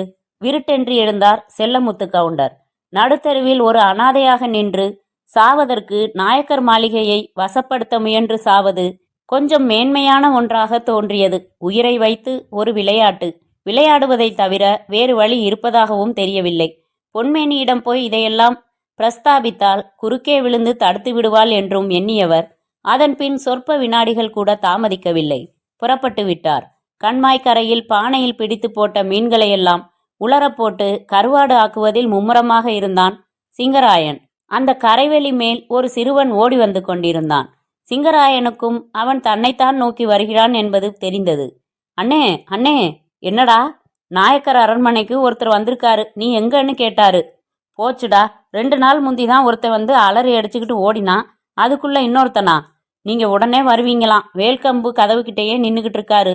அந்த பொடியன் சொல்ல சொல்ல சிங்கராயன் முகத்தில் ஏகப்பட்ட மாற்றங்கள். சரி, நீ இங்கிருந்து இந்த மீனுங்களை பார்த்துக்க, நான் போயிட்டு வந்துடுறேன். சிங்கராயன் கிளம்பினான். பெட்டிக்கடை வீரண்ணன் மாளிகை முன் நிற்கும் செல்லமுத்து கவுண்டரிடம் பேசி கொண்டிருந்தார். 1 நாள் 2 நாள் இல்ல சாமி, 30 வருஷமா இந்த மாளிகை இப்படிதான் கிடக்குது. இதோட பேரை சொன்னாலே சிலருக்கு காய்ச்சல் வந்துடுதுன்னா பார்த்துக்கங்களேன். நானும் கேள்விப்பட்டேன் பெரியவரே. அப்படி என்னதான் இந்த மாளிகையில் இருக்குது? என்னான்னு சொல்ல, நாயக்கர் சம்சாரமும் அவங்க பிள்ளைங்களும் ஒரே நேரத்தில் தூக்கில் தொங்கி உசுர விட்டுட்டாங்க. நாயக்கரையும் அவரது மச்சினனே சுட்டு கொன்னதால அவரையும் போலீஸ் பிடிச்சிக்கிட்டு போயிடுச்சு. அதுக்கு பிறகுதான் இந்த மாளிகையே மங்க ஆரம்பிச்சிடுச்சு. தன்னோட புருஷன் அப்புறமா அவ்வளவு சொத்தும் பறிபோயிட்ட அதிர்ச்சியில தான் நாயக்கர் பொண்டாட்டி தூக்கில் தொங்குனதா சொல்லுவாங்க. அவங்க தான் இந்த பங்களாவை யாரும் சொந்தம் கொண்டாடக்கூடாதுன்னு ஆவியா வந்து தடுக்கிறதா நாங்கள் நினைக்கிறோம். 30 வருஷமாவா? 30 இல்லை, 300 வருஷமானாலும் சரி, யாரும் இந்த மாளிகைக்குள்ள வரக்கூடாது, நானும் வரவிட மாட்டேன்னு அந்த அம்மா சபதம் போட்டதா சொல்லுவாங்க. அப்படி அவங்க சபதம் போட காரணம் எல்லாம் அந்த சண்டாளி அள்ளிக்கரை செங்கமலம்தான். வேற யாரு? அது யாரு? நாயக்கரோட வைப்பாட்டி தான். வேற யாரு? பெட்டிக்கடை வீரண்ணன் வைப்பாட்டி என்றதும் செல்லமுத்து கவுண்டருக்கு தன் விஷயம் ஞாபகத்துக்கு வந்தது. இங்கேயும் ஒரு வைப்பாட்டியால் தான் சிக்கலா என்றார் உடனே. இங்கேயும்னா அது அது இல்ல, பல இடங்க இப்படிதான் சீரழிஞ்சு போயிருக்கு, அதான் அப்படி கேட்டேன். மற்ற இடம் பத்தி எனக்கு தெரியாது, ஆனா இங்கே அப்படித்தான். இந்த செங்கமலம் நாயக்கர் சொத்து அவ்வளவையும் அழுத்திட்டா. கடைசியா அவ குறி வச்சது இந்த மாளிகைய. ஆனா அதுக்குள்ள நடக்கக்கூடாது எல்லாம் நடந்து மாளிகை நாசமா போச்சு. இப்ப அந்த செங்கமலம் எங்க இருக்கா தெரியாது. ஆனா ஆவதும் பெண்ணால அழிவதும் பெண்ணாலங்கிறது எங்க ஊரை பொறுத்தவரை அப்படியே பழிச்சிடுச்சு. இந்த மாளிகை உருவாக காரணமே நாயக்கர் சம்சாரம் பங்கஜ மீனாட்சி தான். இது அழிய காரணமும் அவங்களாகவே இருந்துட்டாங்க. அப்ப உள்ளார இருந்து எல்லாரையும் மிரட்டிக்கிட்டு இருக்கிறது அவங்க ஆவிதானா? அதுவே தான். அதுல என்ன சந்தேகம்? அவங்க ஆவி இந்த பக்கமா நடந்து போறத நாங்களே பல தடவை பார்த்துருக்கோமே. பெட்டிக்கடை வீரண்ணன் செல்லமுத்து கவுண்டருக்குள் பீதியை கரைத்தபடி இருந்தான். ஆனால் அதையெல்லாம் கவுண்டர் நம்பியது போலவே தெரியவில்லை. மாளிகையை பார்த்தபடி இருந்தார். சிங்கராயனும் வந்து சேர்ந்தான். யாருங்க நீங்க? என்ன விஷயம்? இந்த மாளிகையை நான் வாங்கலாம்னு இருக்கேன். அதுக்கு முந்தி உள்ளார சுத்தி பார்க்கணும். நாயக்கர் மகள்கிட்ட உத்தரவு வாங்கிட்டு வந்துட்டீங்களா? 2 நாளைக்கு முந்தி ஒருத்தர் வந்திருப்பாரே. ஆமா, அவரும் நானும் சேர்ந்து வாங்கத்தான் ஆசைப்பட்டோம். ஏன் சார்பா தான் அவர் வந்தாரு. அது சரி, அவர் தான் தலை தெறிக்க ஓடினாரே, அதை பார்த்துமா உங்களுக்கு இங்கே வரணும்னு தோணுச்சு? அப்படிதான் வச்சுக்கோயேன், தைரியம்தான். ஆமா, அவர் இப்போ எப்படி இருக்காரு? அவர் எப்படி இருந்தா உனக்கு என்ன? நீ சாவியை கொடு. நல்லா யோசிச்சுக்கோங்க. அவராவது அதிர்ஷ்டவசமா உயிர் தப்புனாரு, உங்களுக்கு அதுக்கும் சந்தர்ப்பம் இல்லாம போயிட போகுது. நான் ஒன்று கேட்கலாமா? தாராளமா கேளுங்க. நீ இந்த மாளிகைக்கு காவக்காரனா இல்ல வாங்க வர்றவங்கள விரட்டி அடிக்கிறவனா? செல்லமுத்து கவுண்டர் கேள்வி அவன் முகத்தில் கீறியது. அப்ப நீங்க என் பேச்ச கேட்க போறதில்லன்னு சொல்லுங்க. எதுக்கு கேட்கணும்? 10 லட்சம் ரூபாய் தந்தா போதும். யார் வேணும்னா இந்த மாளிகையை எடுத்துக்கலாம்னு இதோட சொந்தக்காரங்களே சொல்லும்போது நீ ஏன்பா இப்படி வர்றவங்கள துரத்துற? கவுண்டர் அப்படி ஒரு கேள்வியை கேட்ட பிறகு அவன் மறுபேச்சு பேசவில்லை. சரேர் என்று சாவி கொத்தை எடுத்து நீட்டினான். இப்படி சாவியை நீட்டினா எப்படி? வேற என்ன செய்ய சொல்றீங்க? உள்ளார வந்து எல்லா இடத்தையும் காட்டு. அதுக்கு வேற ஆளை பாருங்க. வேற ஆளா இங்க காவக்காரன்? செல்லமுத்து கவுண்டர் அழகாக மடக்கினார். அவனோ முறைத்தான். என்ன பாக்குற? இங்க புறப்பட்டு வர்றதுக்கு முந்தி இப்ப இந்த மாளிகையோட ஒரே வாரிசா இருக்கிற நாயக்கரோட கடைசி மகக்கிட்ட பேசிட்டு தான் வந்தேன். சிங்கராயன் எங்க அப்பா காலத்துல இருந்து இருக்கிறவன், ஏன்னு தெரியல, அவனே எங்களுக்கு எதிரா பேசுறான்னு சொல்லுச்சு. சிங்கராயன் அதை கேட்டு சற்றே பெரிய தன் கண்களை மேலும் அகட்டினான். அங்க ஆவி சுத்துறதா சொல்லியே அந்த மாளிகை மதிப்பை எல்லாரும் குறைச்சிட்டாங்க. நீங்களாவது நம்புங்க, அங்க அப்படி எதுவும் இல்லைன்னு சொன்னுச்சு. செல்லமுத்து கவுண்டர் பதில் சிங்கராயனை மட்டுமல்ல, சற்று முன் வரை அவரிடம் வந்து பீலா விட்டு கொண்டிருந்த பெட்டிக்கடை வீரண்ணனையும் கூட அது அதிரச் செய்தது. நீங்க என்ன சொன்னாலும் சரி, நான் உள்ளாரெல்லாம் வரமாட்டேன். நாயக்கர் மக வீம்பு பேசுது. அது எப்படியாவது இந்த பங்களாவை வித்து காசு பார்க்க நினைக்குது. பாவம், அதோட கஷ்ட நிலை அப்படி. இப்படி பேசுற நீ காவக்காரனா இல்லாம இருந்தா நான் ஒத்துக்குவேன். சும்மா கிடக்கிற மாளிகைய வெளியே இருந்து காவகாக்க நீ எதுக்கு? காக்கா குருவி போதுமே. தொட்டு தொட்டு துளை போட்டது செல்லமுத்து கவுண்டரின் கேள்வி. அவனும் பேந்த பேந்த விழித்தான். நல்லாதான் முழிக்கிற. எப்போவோ தூக்குல தொங்குன நாயக்கர் சம்சாரம் ஆவியா இருந்து துரத்துறாங்களாக்கும். கதைதான். கவுண்டரின் நக்கல் தூள் பறந்தது. அப்படியே சாவி கொத்தை ஒரு முறை தூக்கி போட்டு பிடித்தார். தைரியமாக மாளிகைக்குள் கிராதி கதவை தள்ளி கொண்டு காலையும் வைத்தார். சிங்கராயன் பார்க்க வீரண்ணன் மெல்லிய குரலில், முதலா ஒரு விவகாரமான மனுஷன் வந்திருக்கான். என்ன பண்ண போற என்றான். அத்தியாயம் 8. குண்டுக்கட்டாக விக்கிரநாயக்கரை தூக்கி கொண்டு வந்த ராஜதுரையை பார்த்து பதறிவிட்டாள் பங்கஜ மீனாட்சி. ராஜதுரை அசரவில்லை. அவரை மாளிகையின் படுக்கை அறைக்குள் தள்ளி கதவை பூட்டினார்.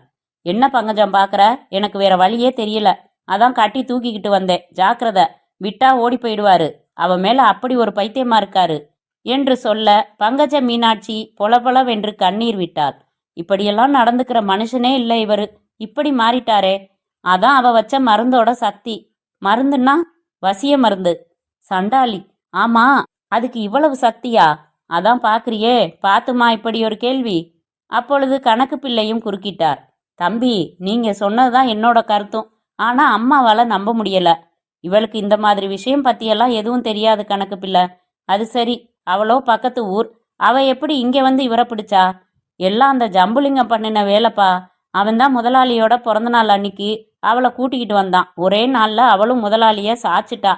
ஒரே பார்வையில ஒரு மனுஷனை வீழ்த்துற அளவுக்கு அவ ஒன்றும் பெரிய ரம்பையா தெரியலையே. அது உண்மைதான். ஆனா அவளுக்கு பயங்கரமா வசிய வித்தையெல்லாம் தெரியும்னு நான் கேள்விப்பட்டு இருக்கேன்.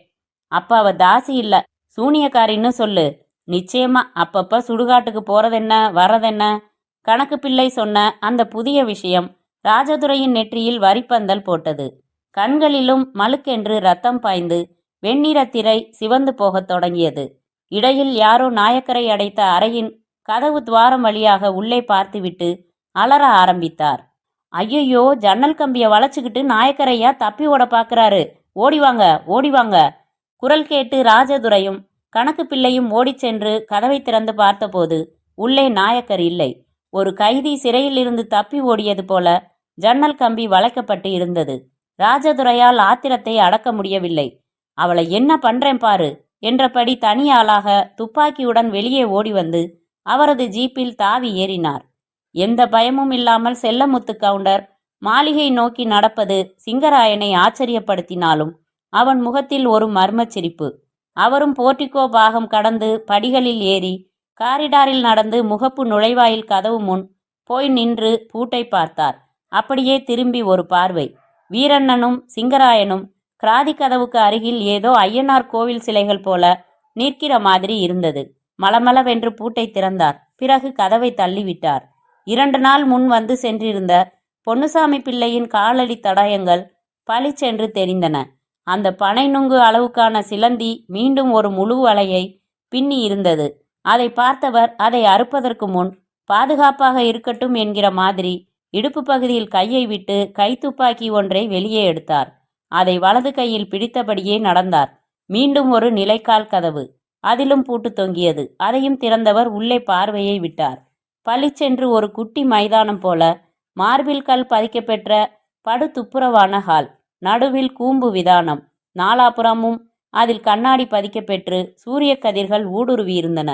சரேல் என்று ஒரு கருப்பு பலகையை மூடி போர்த்தினார் போல அவை அப்படியே வெளிச்சத்தை இழக்க ஹால் மொத்தமும் திடுமென்று கும்மிருட்டானது. அசுர வேகத்தில் அப்படி நடந்ததால் செல்லமுத்து கவுண்டருக்கும் ஒரு வினாடி நெஞ்சை அடைத்தது. காது மடல்கள் படபடவென்று துடித்தன. அதே காது அடைக்கும் அளவுக்கு ஒரு வீல் என்ற அலறல். அந்த அலறல் ஒலி ஹாலின் எல்லா பக்கங்களிலும் ஒரு பந்து போல முட்டி மோதி அவரது கைகளால் காதுகளை பொத்திக்கொள்ள வைத்தது. கண்களையும் இறுக்கமாக மூடிக்கொண்டார். ஆனால் மூக்கில் ஒருவித துர்நாற்றம் புகை வாசமாய் நுழைந்து அமட்டியது. கண்களை திறந்தபோது சப்த நாடியும் ஒடுங்கிவிட்டது. சுற்றிலும் ஒரே புகை மண்டலம். எதிரே நடுஹாலில் தலைவிரி கோலமாய் கோரை பல்லுடன் மிக அகண்ட விழிகளுடன் ஒரு பெண். அவளது கையில் யாரோ ஒரு மனிதனின் தலை மட்டும் இருந்தது.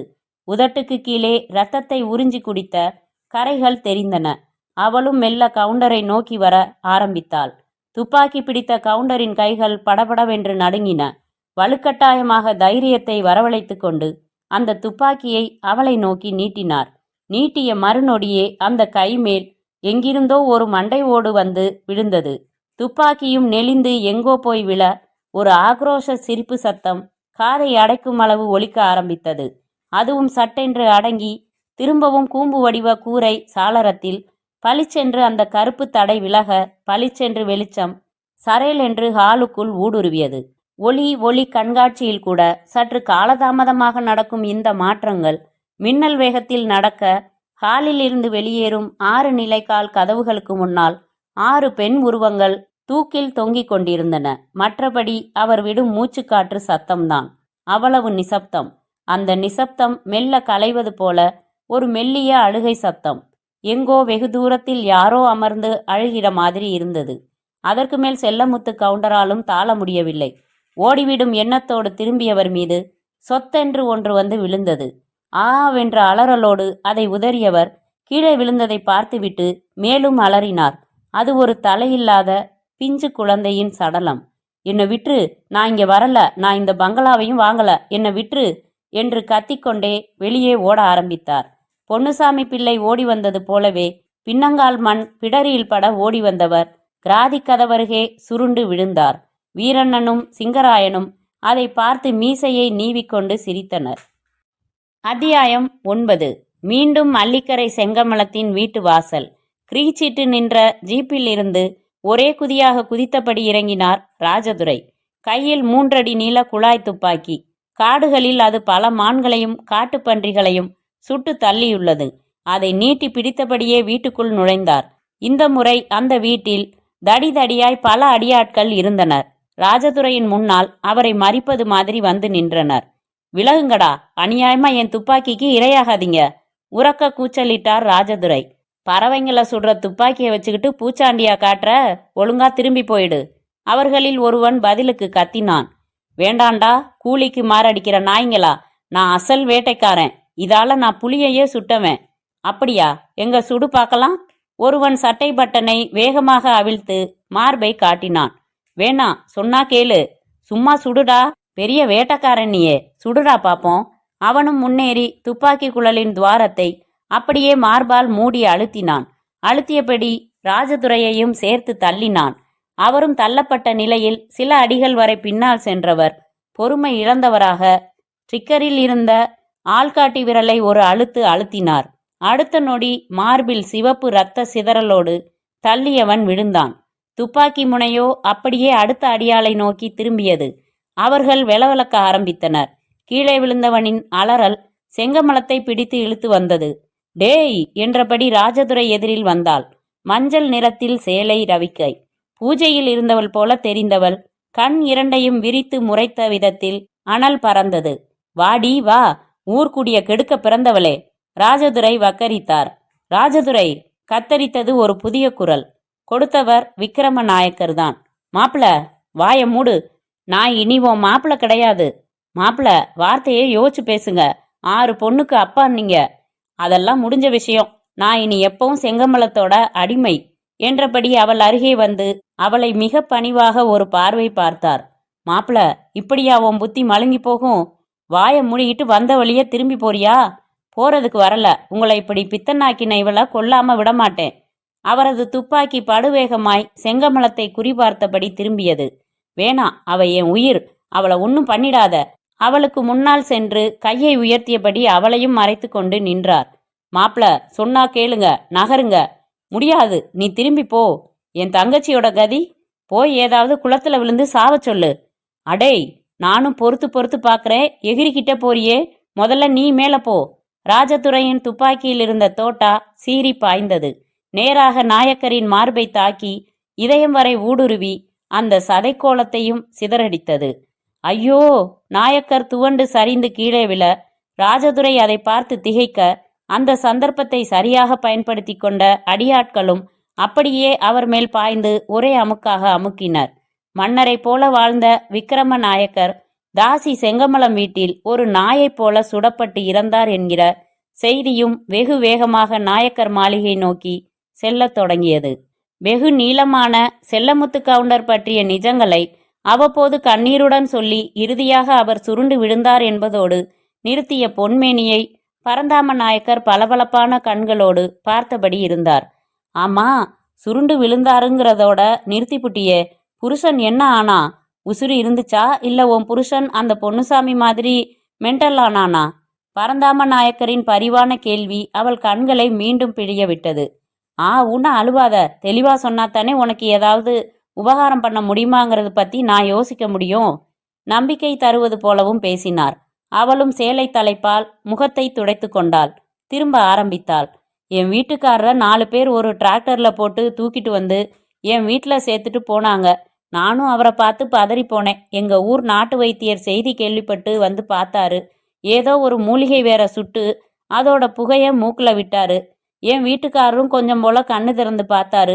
ஆனா என்னையோ அந்த வைத்தியரையோ அடையாளம் தெரியல. பேந்த பேந்த முழிச்சாரு. நான் அழுதேன். அதை பார்த்தாரு. திரும்பவும் மயக்கமாயிட்டாரு. அதுக்கு பிறகு 3 மாசம் வரை படுக்கையில தான் எல்லாம். இடையில எங்க மேல ஒரு வழக்கு போட்டிருந்தாரு என் கொழுந்தன். அதுக்கு நோட்டீஸ் வந்துச்சு. இவர் இப்படி இருந்தா எப்படி போக முடியும்? கேஸில் தீர்ப்பு அவங்க பக்கம் சாதகமாயிடுச்சு.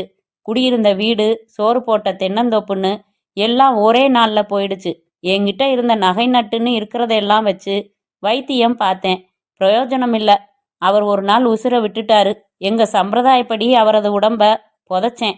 மறுநாள் பால் ஊத்த போயிருந்தப்போ சமாதிக்கிட்ட புதுசு புதுசா பானைங்க உடஞ்சு கிடந்துச்சு.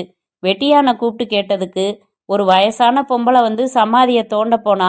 நான் தடுத்து அனுப்பிட்டேன்னு சொன்னான். ஆரம்பத்துல எனக்கு ஒன்றும் புரியல. புறவுதான் புரிஞ்சிச்சு. அங்க வந்துட்டு போனது அள்ளிக்கரை செங்கமலங்கிற அந்த நாள் தாசின்னு. வயசாயிட்ட நிலையில இப்ப அவ வசிய மருந்து பண்றது, ஏவல் செய்யறதுன்னு ஏதேதோ செய்யறதெல்லாம் தெரிய வந்துச்சு. அவ என் புருஷன் சமாதிக்கு வந்ததுக்கு பின்னால ஏதோ பெரிய காரணம் இருக்குது. அது மட்டும் இல்ல, அந்த நாயக்கர் மாளிகையிலையும் பேயோ பிசாசோ இல்ல. அவதான் ஏதோ பண்றாங்கிறது என்னோட அபிப்பிராயம். பொன்மேனி தன் எண்ணம் முழுவதையும் ஒருவாறு சொல்லி முடித்தாள். உன் கதையை கேட்டா எனக்கே ஒரு மாதிரி தான் இருக்குது. சரி, இப்ப நான் என்ன செய்யணுங்கிற? அதை நான் இப்ப சொல்ல போறதில்ல. நாளைக்கு நீங்களே சொல்லுவீங்க. நீ சொல்றது எனக்கு விளங்கல பொன்மேனி. எப்படி விளங்குற மாதிரி சொல்றதுன்னும் தெரியல எனக்கு. சும்மா சொல்லு, நான் புரிஞ்சுக்கிட முயற்சி செய்யறேன். என் புருஷன் வாங்கப்பட்ட அந்த நாயக்கர் மாளிகை எனக்கு வேணும். சரிதான், விடிய விடிய கதை கேட்டு சீதைக்கிராமன் சித்தப்பான்னு சொல்ற மாதிரில இருக்கு உன் பேச்சு. ஒருத்தருக்கு 2 பேர் இப்பதான் அங்க போய் செத்து ஒளிஞ்சிருக்காங்க. இவ்வளவுக்கு பிறவும் அந்த மாளிகை வேணும்னா என்ன அர்த்தம்? அதுக்குள்ளார இருந்துக்கிட்டு அராஜகம் பண்ணுற அந்த அள்ளிக்கரை செங்கமலத்தை அழிக்கணுங்கிறேன். அவதான் அங்க இருந்துக்கிட்டு எல்லா லொல்லும் பண்றாங்கிறத எதை வச்சு சொல்ற? அவளேதான். எந்த நாயக்கர் மாளிகை 8 திக்கும் பேரோடையும் புகழோடையும் இருந்துச்சோ அது சுடுகாடா மாறணுங்கிறது தான் அவ ஆசை. அதைத்தான் அவ செஞ்சுக்கிட்டு இருக்கா. சரி, அதுதான் உனது எண்ணம்னா ஓ விருப்பப்படி என்ன செய்யணுமோ அதை செய். அதுக்காகத்தானே உங்களுக்கு முந்தி விரிக்கவே வந்திருக்கேன். நீ என்ன சொல்ற? 5 காசு செலவு இல்லாம அவளை தீர்த்து கட்டவும் அதே நேரம் உங்களை காப்பாற்றவும் வந்திருக்கேன். இன்னமும் நீ என்ன சொல்றன்னு எனக்கு விளங்கல. நாளைக்கு வரை பொறுத்துருங்க, விளங்கும். அவள் விடை சொல்ல முயல்கிற மாதிரி இருந்தது. ஆனால் அது ஒரு கேள்விக்குறியாகி தேங்கித்தான் நின்றது. அதற்கு பிறகு பரந்தாம நாயக்கரும் அவளிடம் பேச்சை வளர்க்கவில்லை. சரி, நாளைக்கு இதே நேரம் வருவேன், விளங்குற மாதிரி சொல்லு. எனக்கு விளங்கலன்னா கழுத்தை சுத்தி மூக்க தொடாம இடத்த காலி பண்ணிடு. இல்ல, நாளைக்கு தான் நீங்களும் இந்த பொன்மேனி எப்படிப்பட்டவங்கிறத புரிஞ்சுக்குவீங்க. பரந்தாம நாயக்கர் அவள் பதிலை ரசித்தார். இனி பேச ஏதுமில்லை என்கிற மாதிரி கிளம்ப தயாரானார். கட்டிலில் கிடந்த அவரது அங்கவஸ்திரத்தை அவளே எடுத்து கொடுத்தாள். அப்பொழுது அவள் பார்த்த பார்வையில் ஏராளமான பொருள். அத்தியாயம் 10. குழந்தைகளுக்கு சோறு ஊட்டி கொண்டிருந்தாள் பங்கஜ மீனாட்சி. அப்பொழுதுதான் அந்த செய்தி அவளை அடைந்தது. ஆமாம்மா, நம்ம முதலாளியே உங்க அண்ணன் சுட்டு கொன்னு புட்டாரு. அது மட்டுமில்ல, அவரையும் பிடிச்சு போலீஸ்ல கொடுத்துட்டாங்க. தகவல் காதை அடைத்தது.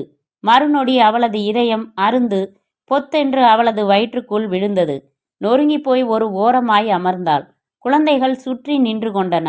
அம்மா பேசுமா, ஏம்மா ஒரு மாதிரி ஆயிட்ட, பேசுமா, அணத்த ஆரம்பித்தன. பங்கஜம், உலகமே பார்த்து அசந்து போற மாதிரி உன் புருஷன் இந்த மாளிகையை கட்டிட்டாரு. இப்படி ஊரே கண்ணு படுற மாதிரி கட்டுனா திருஷ்டியில் இது மூழ்கி போயிடும். ஏதாச்சும் பலி கொடுத்து திருஷ்டியை கழிக்கப்பாரு, இல்லாட்டி நிம்மதியா வாழ விடாது.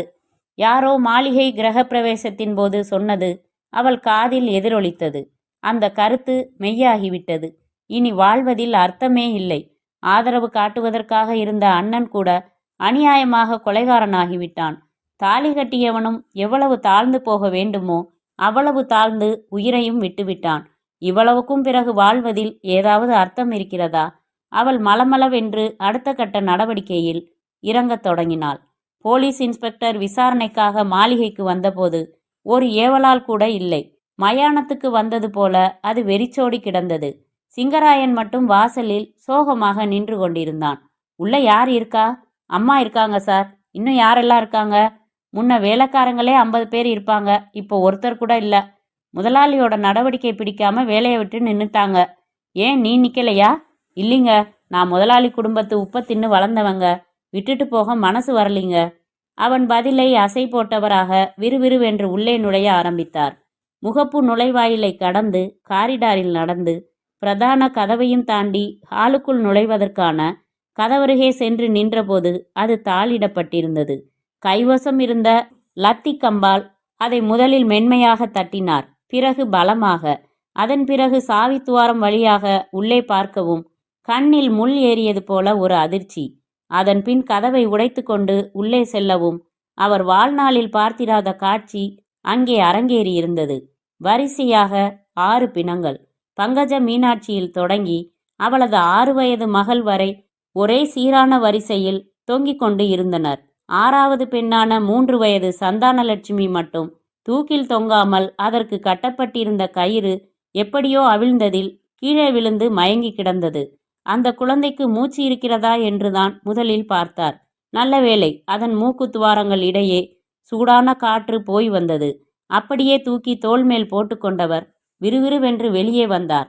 அதன் பின் ஊரே செய்தி அறிந்து அந்த நிலைக்கால் வரை தொங்கிக் கொண்டிருந்த அந்த சடலங்களை பார்த்து அயர்ந்து போனது. பலரது கண்களில் பீதி பொங்கி வழிந்தது. 1 மணி நேரத்திற்கு பிறகு வரிசையாக பிணங்கள் ஒரு வேனில் ஏற்றப்பட கதவை இழுத்து பூட்டியது போலீஸ். அப்பொழுது போலீஸுக்கு தெரியாது அந்த மாளிகை அதன் பிறகு பூட்டியபடிதான் எல்லா நாளும் இருக்கப் போகிறது என்பது. மாளிகைக்கு வெளியே நின்று வேடிக்கை பார்த்தவர்களில் ஜம்புலிங்கமும் இருந்தார். தனது பொறாமை எல்லை மீறி போய்விட்டதாக அவரே நினைக்கிற மாதிரி இருந்தது. கணக்கு பிள்ளையும் அந்த கூட்டத்தில் இருந்தார். நீ நல்லா இருப்பியா? அநியாயமா எல்லாரும் அழிய காரணமா இருந்துட்டியே, உன்னை செத்துப்போன நாயக்கரம்மா ஆவி சும்மா விடாது பார் என்று எல்லோருக்கும் கேட்கும்படியாக கத்தினார். அதன் பிறகு மிகச் சரியாக 11வது நாள் விக்கிரமநாயக்கன்பட்டி வயல் வரப்பில் பட்டுவேட்டி சரசரக்க அறுப்பு நடப்பதை பார்க்க வந்தவர் வரப்பில் படுத்திருந்த நல்லப்பாம்பு ஒன்றை அறியாமல் மிதிக்கவும் அது சீறி எழுந்து ஒரு போடு போட்டது. சுருண்டு விழுந்தவர் 5 நிமிடத்தில் நீளம் பாரித்து வரப்பிலேயே செத்துப்போனார். அதன்பின் பங்கஜ மீனாட்சிதான் பாம்பு உருவில் வந்து பழிவாங்கிவிட்டதாக ஊரே பேசிக்கொண்டது. இன்ஸ்பெக்டரால் காப்பாற்றப்பட்ட நாயக்கரின் கடைசி மகள் சந்தானலட்சுமியை அவளுடைய மாமன் ராஜதுரையின் மனைவியே எடுத்து வளர்க்க துவங்கினாள். பிணமிழுந்த மாளிகையை அப்படியே போட்டு வைக்க கூடாது என்று ஒரு நாள் விளக்கு ஏற்றுவதற்காக மாளிகைக்கு வந்தாள். வந்தவள் ஹாலில் 5 பெண்கள் ஓடிப்பிடித்து விளையாடுகிற மாதிரி ஒருவித சத்தத்தை கேட்டு பயத்தில் மயங்கி விழுந்தாள். காவக்காரன் சிங்கராயன்தான் அவளை வெளியே தூக்கி வந்து போட்டு மயக்கமும் தெளிவித்தான். அவள் முகத்தில் தண்ணீர் தெளிப்பதற்காக மாளிகையின் உள்ளே தண்ணீர் எடுக்க சென்றவன் ஒரு அறையிலிருந்து இன்னொரு அறை நோக்கி பங்கஜ மீனாட்சியே ஒரு சிலை போல விரைப்பாக நடந்து போனதை பார்த்துவிட்டு அலறி அடித்து கொண்டு ஓடி வந்தான். அவனும் அதன் பின் எதற்காகவும் உள்ளே செல்லவில்லை. அத்தியாயம் 11. விடிந்து விட்டது. பரபரவென்று கைகளை தேய்த்தபடி எழுந்த பரந்தாம நாயக்கர் மளமளவென்று பாத்ரூம் போய் முகம் கழுவி விட்டு வந்து மடங்கி கிடந்த தினசரியை திறந்தார். இதுதான் அவரது அன்றாடம். அதன் பின் காப்பி வரும். பருகியபடியே பத்திரிகையை படித்து முடிப்பார்.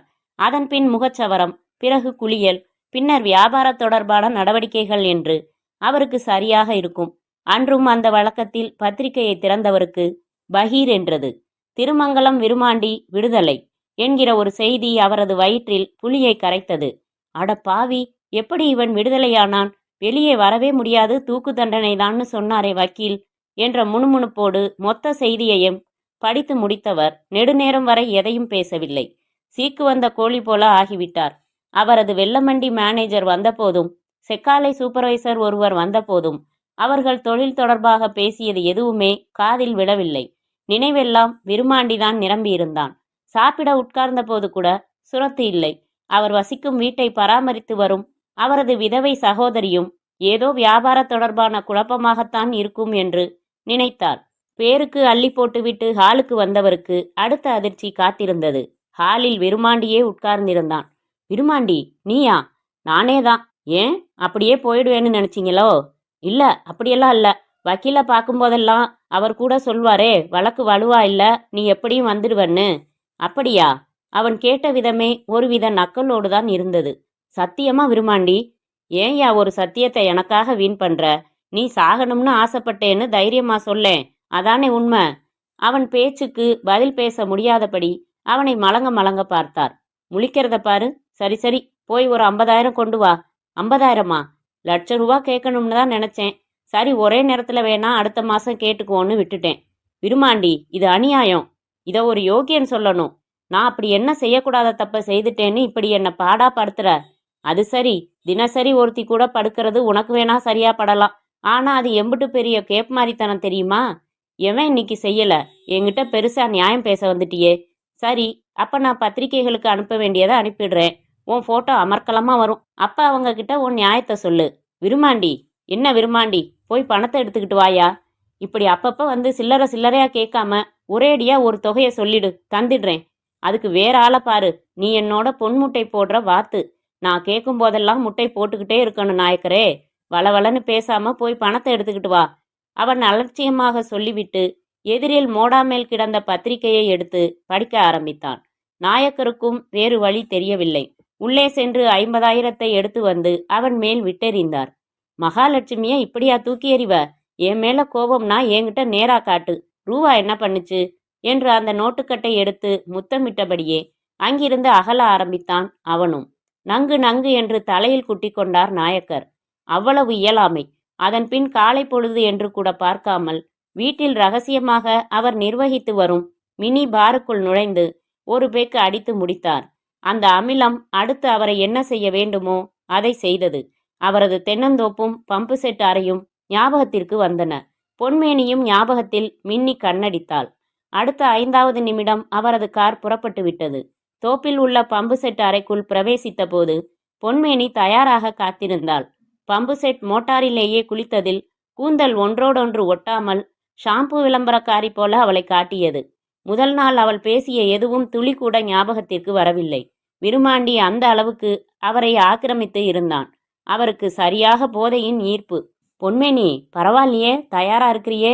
நான் இப்படி காலையிலேயே வருவேன்னு தெரியுமா உனக்கு? நல்லா தெரியும். சபாஷ். ஆமா, எப்படி தெரியும்? விருமாண்டின்னு ஒருத்தன் வெளியே வந்துட்டான்ல. நீங்க இனி நேரம் காலமெல்லாம் பார்க்காம இங்கேதான் வருவீங்க. அவள் விருமாண்டி பேரை சொன்னதுதான் தாமதம். அவரது போதை ஜிவ்வென்று இறங்கத் தொடங்கியது. பொன்மேனி, உனக்கும் விருமாண்டிய தெரியுமா? உதறிக்கொண்டு கேட்டார். தெரியுமாவா? ஒருத்தனுக்கு முந்தி விரிச்சு ஒருத்தன் பொண்டாட்டியா உத்தமியா இருந்த என்ன இந்த நிலைமைக்கு ஆளாக்குனவனாச்சே. என்ன சொல்ற நீ? என்னத்த சொல்ல? உடம்ப கோவிலா நினைச்சு கும்பிட்டவங்களும் நம்ம நாட்டுல உண்டு. அதை பல பட்டறையாக்கி பாடா படுறவங்களும் உண்டு. அந்த வகையில நீங்களும் என் புருஷனும் ஒண்ணுதான். என்ன சொல்ற பொன்மேனி? உனக்கு எல்லா விஷயமும் தெரியுமா? தெரிஞ்சதால தானே 5 3 8ன்னு கணக்கு போட்டு கச்சிதமா இங்கே வந்திருக்கேன். அப்படின்னா அந்த நாய்க்கு கப்பம் கட்டினவங்கள்ல என் புருஷனும் ஒருத்தன். அப்பதான் நீங்களும் அவன் வலையில விழுந்து கப்பம் கட்டிக்கிட்டு இருக்கிறது தெரிய வந்துச்சு. அதுக்குள்ள ஒரு திருப்பம். அவனை ஒரு கொலை வழக்குல போலீஸ் பிடிச்சு உள்ள போட்டுருச்சு. என் வீட்டுக்காரரும் தப்பிட்டதா நினைச்சாரு. நீங்களும் அப்படித்தான் நினைச்சிருக்கணும். உண்மைதான். ஆனா இப்ப வெளிவந்து திரும்ப பால் கறக்கிற மாதிரி காசை கறக்க ஆரம்பிச்சிட்டானே. அந்த பால்காரனை சமாளிக்க ஒரு வழி இருக்கு. நேத்து நான் ஒரு விஷயத்த பாதியில விட்டேனே, ஞாபகம் இருக்கா? என்ன மனுஷர் நீங்க? இன்னுமா விஷயத்துக்கு உங்களால வர முடியல? போதையில எனக்கு ஒரு இளவும் புரியல. நீயே புரியற மாதிரி சொல்லிடு. அவளும் சொல்லத் தொடங்கினாள். சொல்லி முடித்த நிலையில் பரந்தாம நாயக்கர் முகத்தில் ஒரு புது வெளிச்சம். பொன்மேனி, இதத்தான் ஒரு கல்லுல 2 மாங்கான்னு சொல்றதா? அதேதான். உனக்குத்தான் என்ன ஒரு மூளை. ஆமா, அது எப்படி உனக்கு விரும்மாண்டி வெளியே வரப்போறது நேத்தே தெரியும்? நேத்து சொன்ன தீர்ப்பு தான் இன்னைக்கு பத்திரிக்கையில வந்திருக்குது.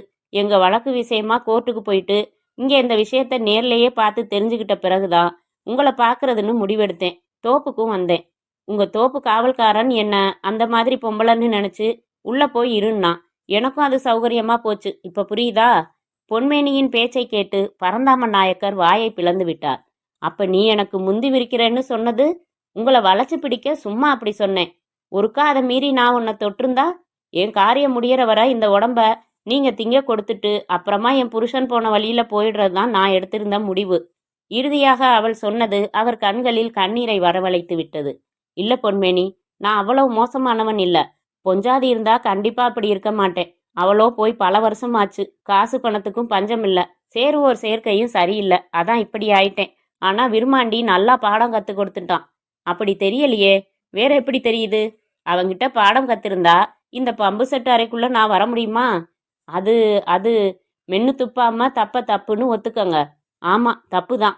இனியாச்சும் அந்த ராமன் மாதிரி இருக்க முயற்சி பண்ணுங்க. அது மட்டும் அந்த விருமாண்டி கையில தான் இருக்கு. நல்லதை நினைச்சு இறங்குங்க. நான் சொன்னது ஞாபகம் இருக்கட்டும். நல்லா ஞாபகம் இருக்கு. இந்த சந்தர்ப்பத்தை விட்டா நான் மானத்தோடயே வாழ முடியாது. அப்படி இருக்க விடுவேனா? அப்ப முதல்ல அவனுக்கு தகவல் அனுப்புங்க. நாளைக்கு இந்த நேரம் நல்ல செய்தி நமக்கு வரணும். வருமா? வரும், வரணும். பொன்மேனி வலக்கையை உயர்த்தி சூளுரைப்பது போல சொன்ன விதத்தில் நல்ல அழுத்தம்.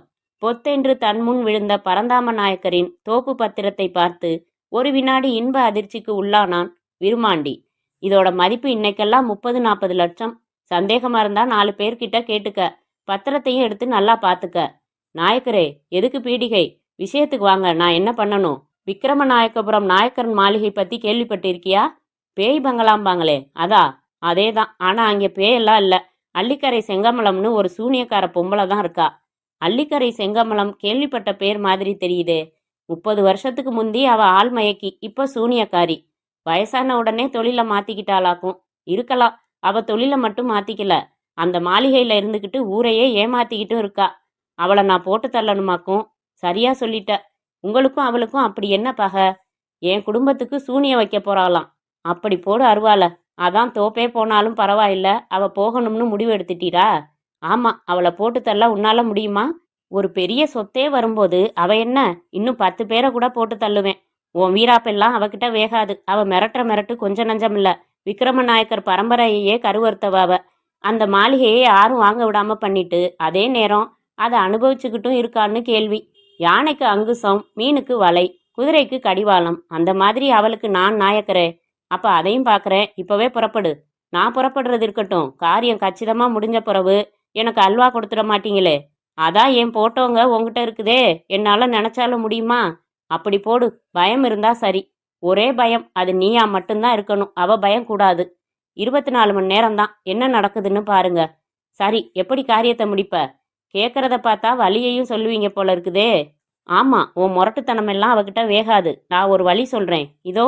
அவர் பேச்சோடு பேச்சாக தன் அருகில் ஒரு துண்டால் மூடிய நிலையில் இருந்த டைம் பாம் ஒன்றை வெளியில் எடுத்து அவன் முன் வைத்தார். டைம் பாமா? ஆமா, விறுவிறுன்னு உள்ள போய் வச்சுட்டு வந்துடு. அவளை அழிக்க இது ஒண்ணுதான் வழி. அதுவும் சரிதான். விருமாண்டி அதை ஆவலோடு எடுத்துக்கொண்டான். பார்த்து, துளி கூட காரியம் பிசகக்கூடாது. பிசகிறதா? பேய் மாளிகை தூள் தூளான விஷயம் காதுக்கு வருதா இல்லையான்னு பாருங்க. டைம் பாம்புடன் புறப்பட்டவனை பார்த்து நிம்மதி பெருமூச்சு விட்டார். அவன் விலகவும் பொன்மேனி வெளிப்பட்டாள். அத்தியாயம் 12. பொன்மேனி, எப்படி? பின்னாலேயே போங்க. மாளிகைக்குள்ள அவன் போன உடனேயே டைம்பாமோட போயிட்டான்னு மட்டும் காவக்காரங்கிட்ட சொல்லுங்க. அப்புறம் பாருங்க. காவக்காரன் அந்த செங்கமலத்தோட கையாளா? கையாளாவா? அவன்தான் அவளுக்கு எல்லாம். அந்த அளவு விசுவாசியான அவனையே வசியப்படுத்தி வச்சிருக்கா. அது சரி, இவ்வளவு தெரிஞ்ச நீ எப்படி கவுண்டர் அங்க போக விட்ட? தப்பு நாயக்கரே, என் புருஷன் போனதால தான் இவ்வளவும் தெரிய வந்துச்சு. தன்னால செத்தவங்க நிஜமாலுமே மண்ணுக்கடியில போயிட்டாங்களா இல்லையான்னு பாக்குறதுக்காகவும் அவங்க ஆவியையும் வசப்படுத்தி பிடிக்கவும் தான் அவ சுடுகாட்டுக்கே வந்திருக்கா. சுருக்கமா சொன்னா, என் புருஷன் சமாதிக்கு நான் பால் ஊத்த போய் தான் இவ்வளவு விஷயத்தையும் தொட்டு தொட்டு தெரிஞ்சுக்கிட்டேன். கவலையை விடு. என்னையும் உன்னையும் மலையா அழுத்திக்கிட்டு இருக்கிற ஒரு விஷயம் இன்னையோட தீரப்போகுது. நானும் புறப்படுறேன். பரந்தாம நாயக்கரும் பின்னாலேயே புறப்பட்டார். விக்கிரமநாயக்கபுரம் நாயக்கர் மாளிகை முன்னால் நின்று கொண்டிருந்தான் விருமாண்டி. சிங்கராயனை அழைத்து அவனிடம் சாவி கேட்டு உள்ளே போய் பார்ப்பதெல்லாம் அசட்டுத்தனமாய் அவனுக்கு தோன்றியதோ என்னவோ. சிங்கராயன் நிச்சயம் அள்ளிக்கரை செங்கமலத்தின் கையாளாகத்தான் இருக்க வேண்டும். எனவே அவனுக்கு தெரிகிற மாதிரி நுழைந்தால் உள்ளே இருக்கும் செங்கமலம் எச்சரிக்கை அடைந்து ஜகஜால வேலைகளை காட்டுவாள் என்பதால் ஓசைப்படாமல் நுழைவதுதான் சரி என்று ஒருவேளை அவன் நினைக்கிறானோ. ஓசைப்படாமல் அவனை பின்தொடர்ந்து வந்திருந்த பரந்தாம நாயக்கரோ ஒரு பருத்த தூங்குமூஞ்சி மரத்தின் பின்னால் நின்று கொண்டே அடுத்து அவன் என்ன செய்ய போகிறான் என்று பார்த்தபடியே இருந்தார். அவன் சிங்கராயனை சந்திக்காமல் நேராக வந்து நின்று கொண்டிருப்பதே அவருக்கு பெரிய கேள்விக்குறியாகத்தான் இருந்தது. அவனது கையில் ஒரு சால்வை. அதில்தான் டைம் பாம் இருந்தது. மேலே கத்திரிக்காய், வெண்டைக்காய் என்று காய்கள் இருந்தன. யாருக்கும் சந்தேகம் வரக்கூடாது என்பதற்காக அவனாய் செய்து கொண்ட ஏற்பாடு. மாளிகையோ எந்த அரவமும் இன்றி ஹோவென்று காட்சியளித்தது. நல்ல உச்சி வேலை. சூரியன் மட்டும் எந்த மேக தடுப்புமின்றி விருமாண்டியை பார்த்தபடி அனல் கக்கினான். பரந்தாம நாயக்கர் நிலை கொள்ளாதபடி தவித்து கொண்டிருந்தார். அவனோ அந்த சால்வையை அருகில் தலைத்திருந்த பார்த்தீனிய புதரில் கொண்டு போய் மறைவாக வைத்தான். பின்னர் இடுப்பு மடிப்பில் இருந்த பொடி டப்பாவை எடுத்து ஒரு உறிஞ்சி கொண்டான். அப்படியே திரும்பி நடந்தான். அதுவும் பரந்தாம நாயக்கர் ஒளிந்தபடி இருக்கும் தூங்குமூஞ்சி மரத்தை பார்த்தபடி. நாயக்கர் வியர்க்க ஆரம்பித்தார். அவன் யதார்த்தமாய் வேறு எதற்காகவாவது இந்த பக்கம் வருகிறானா, இல்லை நான் வந்திருப்பது தெரிந்துதான் வருகிறானா என்பது தெரியாமல் குழம்பியவர் அவன் பார்வையில் பட்டுவிடாதபடி மரத்தண்டின் பின்னால் அப்படியே மறைந்து மறைந்து அவன் அருகே வரவும் பார்வையில் படாதபடி ஒளிந்து நின்று கொண்டார். வந்து நின்றவன் மரத்தின் அடியில் திடீரென்று உட்கார்ந்தான். சட்டை பாக்கெட்டில் இருந்து ஒரு பீடியை எடுத்து பற்ற வைத்தான். புகைவிடத் தொடங்கினான். அவனது நடவடிக்கை துளிகூட புரிந்து கொள்ள முடியாதபடி மிக வித்தியாசமாக இருந்தது. நாயக்கரிடமும் இதயம் தாறுமாறாக துடித்தபடி இருந்தது. பீடி ஒரு பாதி முடிந்த நிலையில் அதை ஒரு பார்வை பார்த்துவிட்டு தூக்கி எறிந்தான். பிறகு கைகளை பரபரவென்று தேய்த்து கொண்டான். நாயக்கர் பக் பக் என்று துடித்து கொண்டே இருந்தார். பிறகு எழுந்தவன் மாளிகை நோக்கி திரும்பவும் நடப்பது போல நடந்தான். சில அடிகள்தான் நடந்திருப்பான். சட்டென்று நின்றவன் படுவேகமாய் திரும்பினான். அவன் அப்படி திரும்புவான் என்று தெரியாமல் எட்டி பார்த்த பரந்தாம நாயக்கர் அவன் திரும்பி பார்க்கவும் ஆடு திருடிய கள்ளனைப் போல முழித்தார். அவனோ மெல்ல, மிக மெல்ல சிரிக்கத் தொடங்கினான். பரந்தாம நாயக்கருக்கு அவன் அப்படி சிரித்தால் என்ன அர்த்தம் என்பது தெரியும். அது, நீ உள்ளர போய் கலக்க போறத பார்க்கத்தான் பின்னாலேயே வந்தேன், வேற ஒண்ணுமில்ல என்றார் வழிந்தபடி. அப்படி வந்தால் எதுக்கு என்னை பார்த்து ஒளியணும்? அது அது எமகாதவன்யா நீ? எப்ப இந்த விஷயத்த நீ என்கிட்ட ஒப்படைச்சியோ அப்பவே இந்த மாளிகையோட வரலாறு அம்புட்டையும் நான் கறந்துட்டேன். டைம் பாமோட உள்ற நான் போவேன். நீ அந்த காவக்காரனை பார்த்து உசுப்பேத்தி விடுவ. உடனே அவன் பதறி போய் உள்ளார தகவல் தருவான். அங்கே எனக்கு நடக்க வேண்டியது நடக்கும். நான் கொண்டு போன பாம் உன்கிட்ட இருக்கிற இன்னொரு ரிமோட்டால வெடிக்கும். இதானே உன் திட்டம்? அவரது திட்டத்தை அப்படியே விவரித்தவனை மிரள மிரள பார்த்தார் நாயக்கர். என்ன, எப்படி எனக்கு இதெல்லாம் தெரியும்னு பாக்குறியா? அவரும் ஆமாம் என்கிற மாதிரி பார்த்தார். அங்கதான் இந்த விருமாண்டிய சரியா புரிஞ்சுக்கல. நீ தடுக்கல பாஞ்சா நான் கோலத்திலேயே பாயிரவேன். இப்பதான் உனக்கு கிரிமினல் புத்தி தொடக்கம். ஆனா என் வரையில அது தொடருது, புரியுதா? சரி, இப்ப என்ன பண்ண போற அத சொல்லு. வேடிக்கையை பாரு. கையை சொடுக்கி கொண்டே நடந்தவன் மாளிகையின் கிராதிக்கதவின் வேல்கம்பு உருவப்பட்டிருந்த இடைவெளிக்குள் நுழைந்து விறுவிறுவென்று நடக்க ஆரம்பித்தான். இலைதழை சருகுகள் இவன் காலடிப்பட்டு சத்தம் எழுப்ப சில ஓணான்கள் அவனது வேகம் பார்த்து அங்கும் இங்குமாய் ஓடி அப்புறம் தன் முன்னிரண்டு கால்களை உயர்த்தி வேடிக்கை பார்த்தன. முகப்பு கதவை அடைந்தவன் கதவு பூட்டை தன்வசம் உள்ள வினோதமான கம்பி ஒன்றை கொண்டே திறந்தான். அப்படியே திரும்பியும் பார்த்தான். பரந்தாம நாயக்கர் பார்த்து கொண்டே இருந்தார். அந்த காவக்காரனுக்கு தகவல் கொடுத்துடாதீங்க. டைம் பாம் எல்லாம் வீண், என்ன பண்ணுறேன்னு பாருங்க என்றவனாய் உள்ளே நுழைந்தான். கண்ணை விட்டும் மறைந்தான். நொடிகள் கரைய ஆரம்பித்தன. அவை 60 எட்டி முதல் நிமிடமும் கழிந்தது. அடுத்த 2, 3, 4 என்று வரிசையாக நிமிடங்கள் கழியவும் நாயக்கரால் நிலை கொள்ள முடியவில்லை.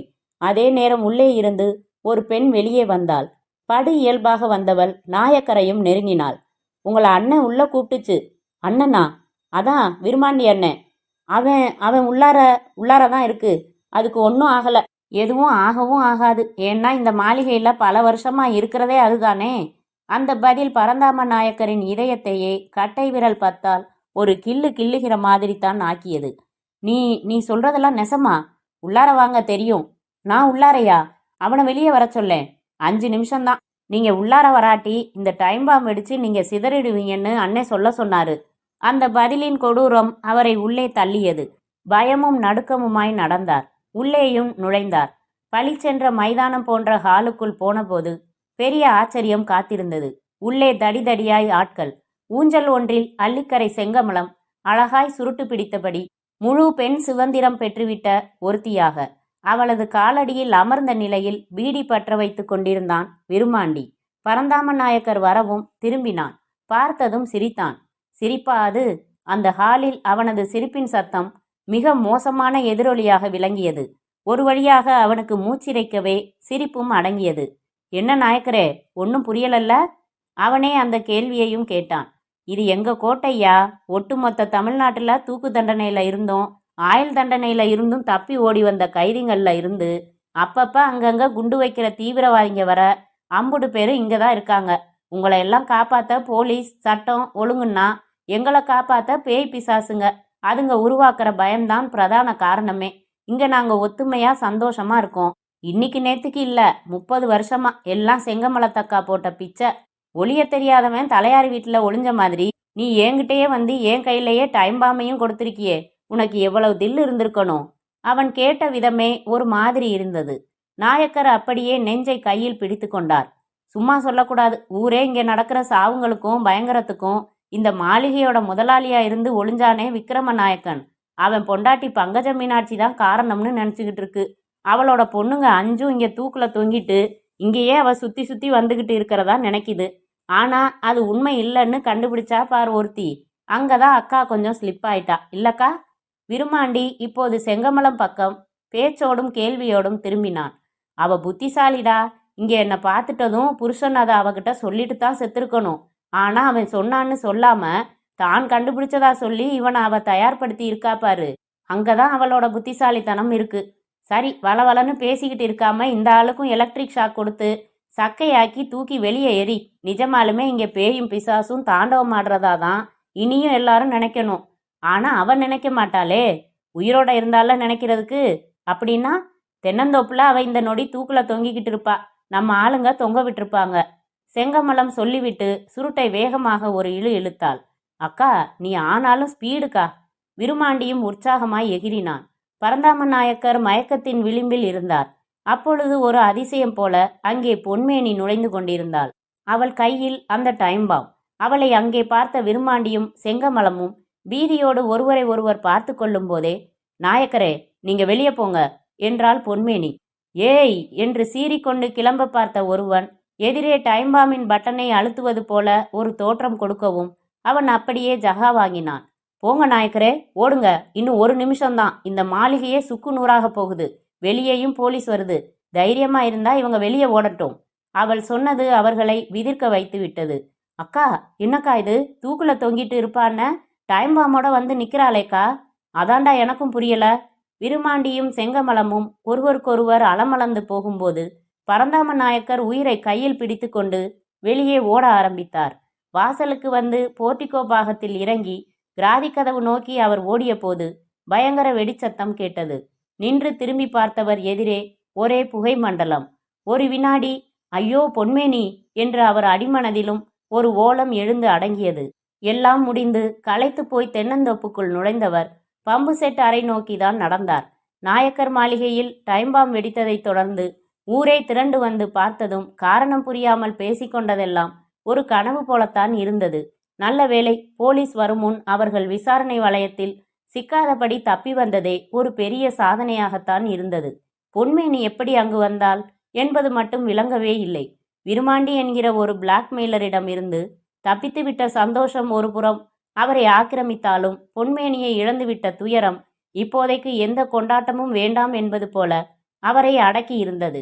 எப்படியோ பேய் பிசாசு என்று 30 ஆண்டுகளாக மிரட்டி வந்த ஒரு பொய்யான விஷயம் ஒரு முடிவுக்கு வந்துவிட்டது. அதுவும் பொன்மேனியால். நினைப்போடு பம்பு செட் அறைக்கதவை திறந்தவருக்கு தூக்கி வாரி போட்டது. உள்ளே பொன்மேனி தூக்கில் தொங்கினாள். பேயும் பிசாசும் பொய் என்றாக்கிய அதே பொன்மேனிதான் தூக்கில் தொங்கிக் கொண்டிருந்தாள். அப்படியானால் அங்கே வந்தது அவளது ஆவியா? நினைக்கும் போதே மயக்கமாய் வந்தது பரந்தாம நாயக்கருக்கு. எது நிஜம்? முற்றும்.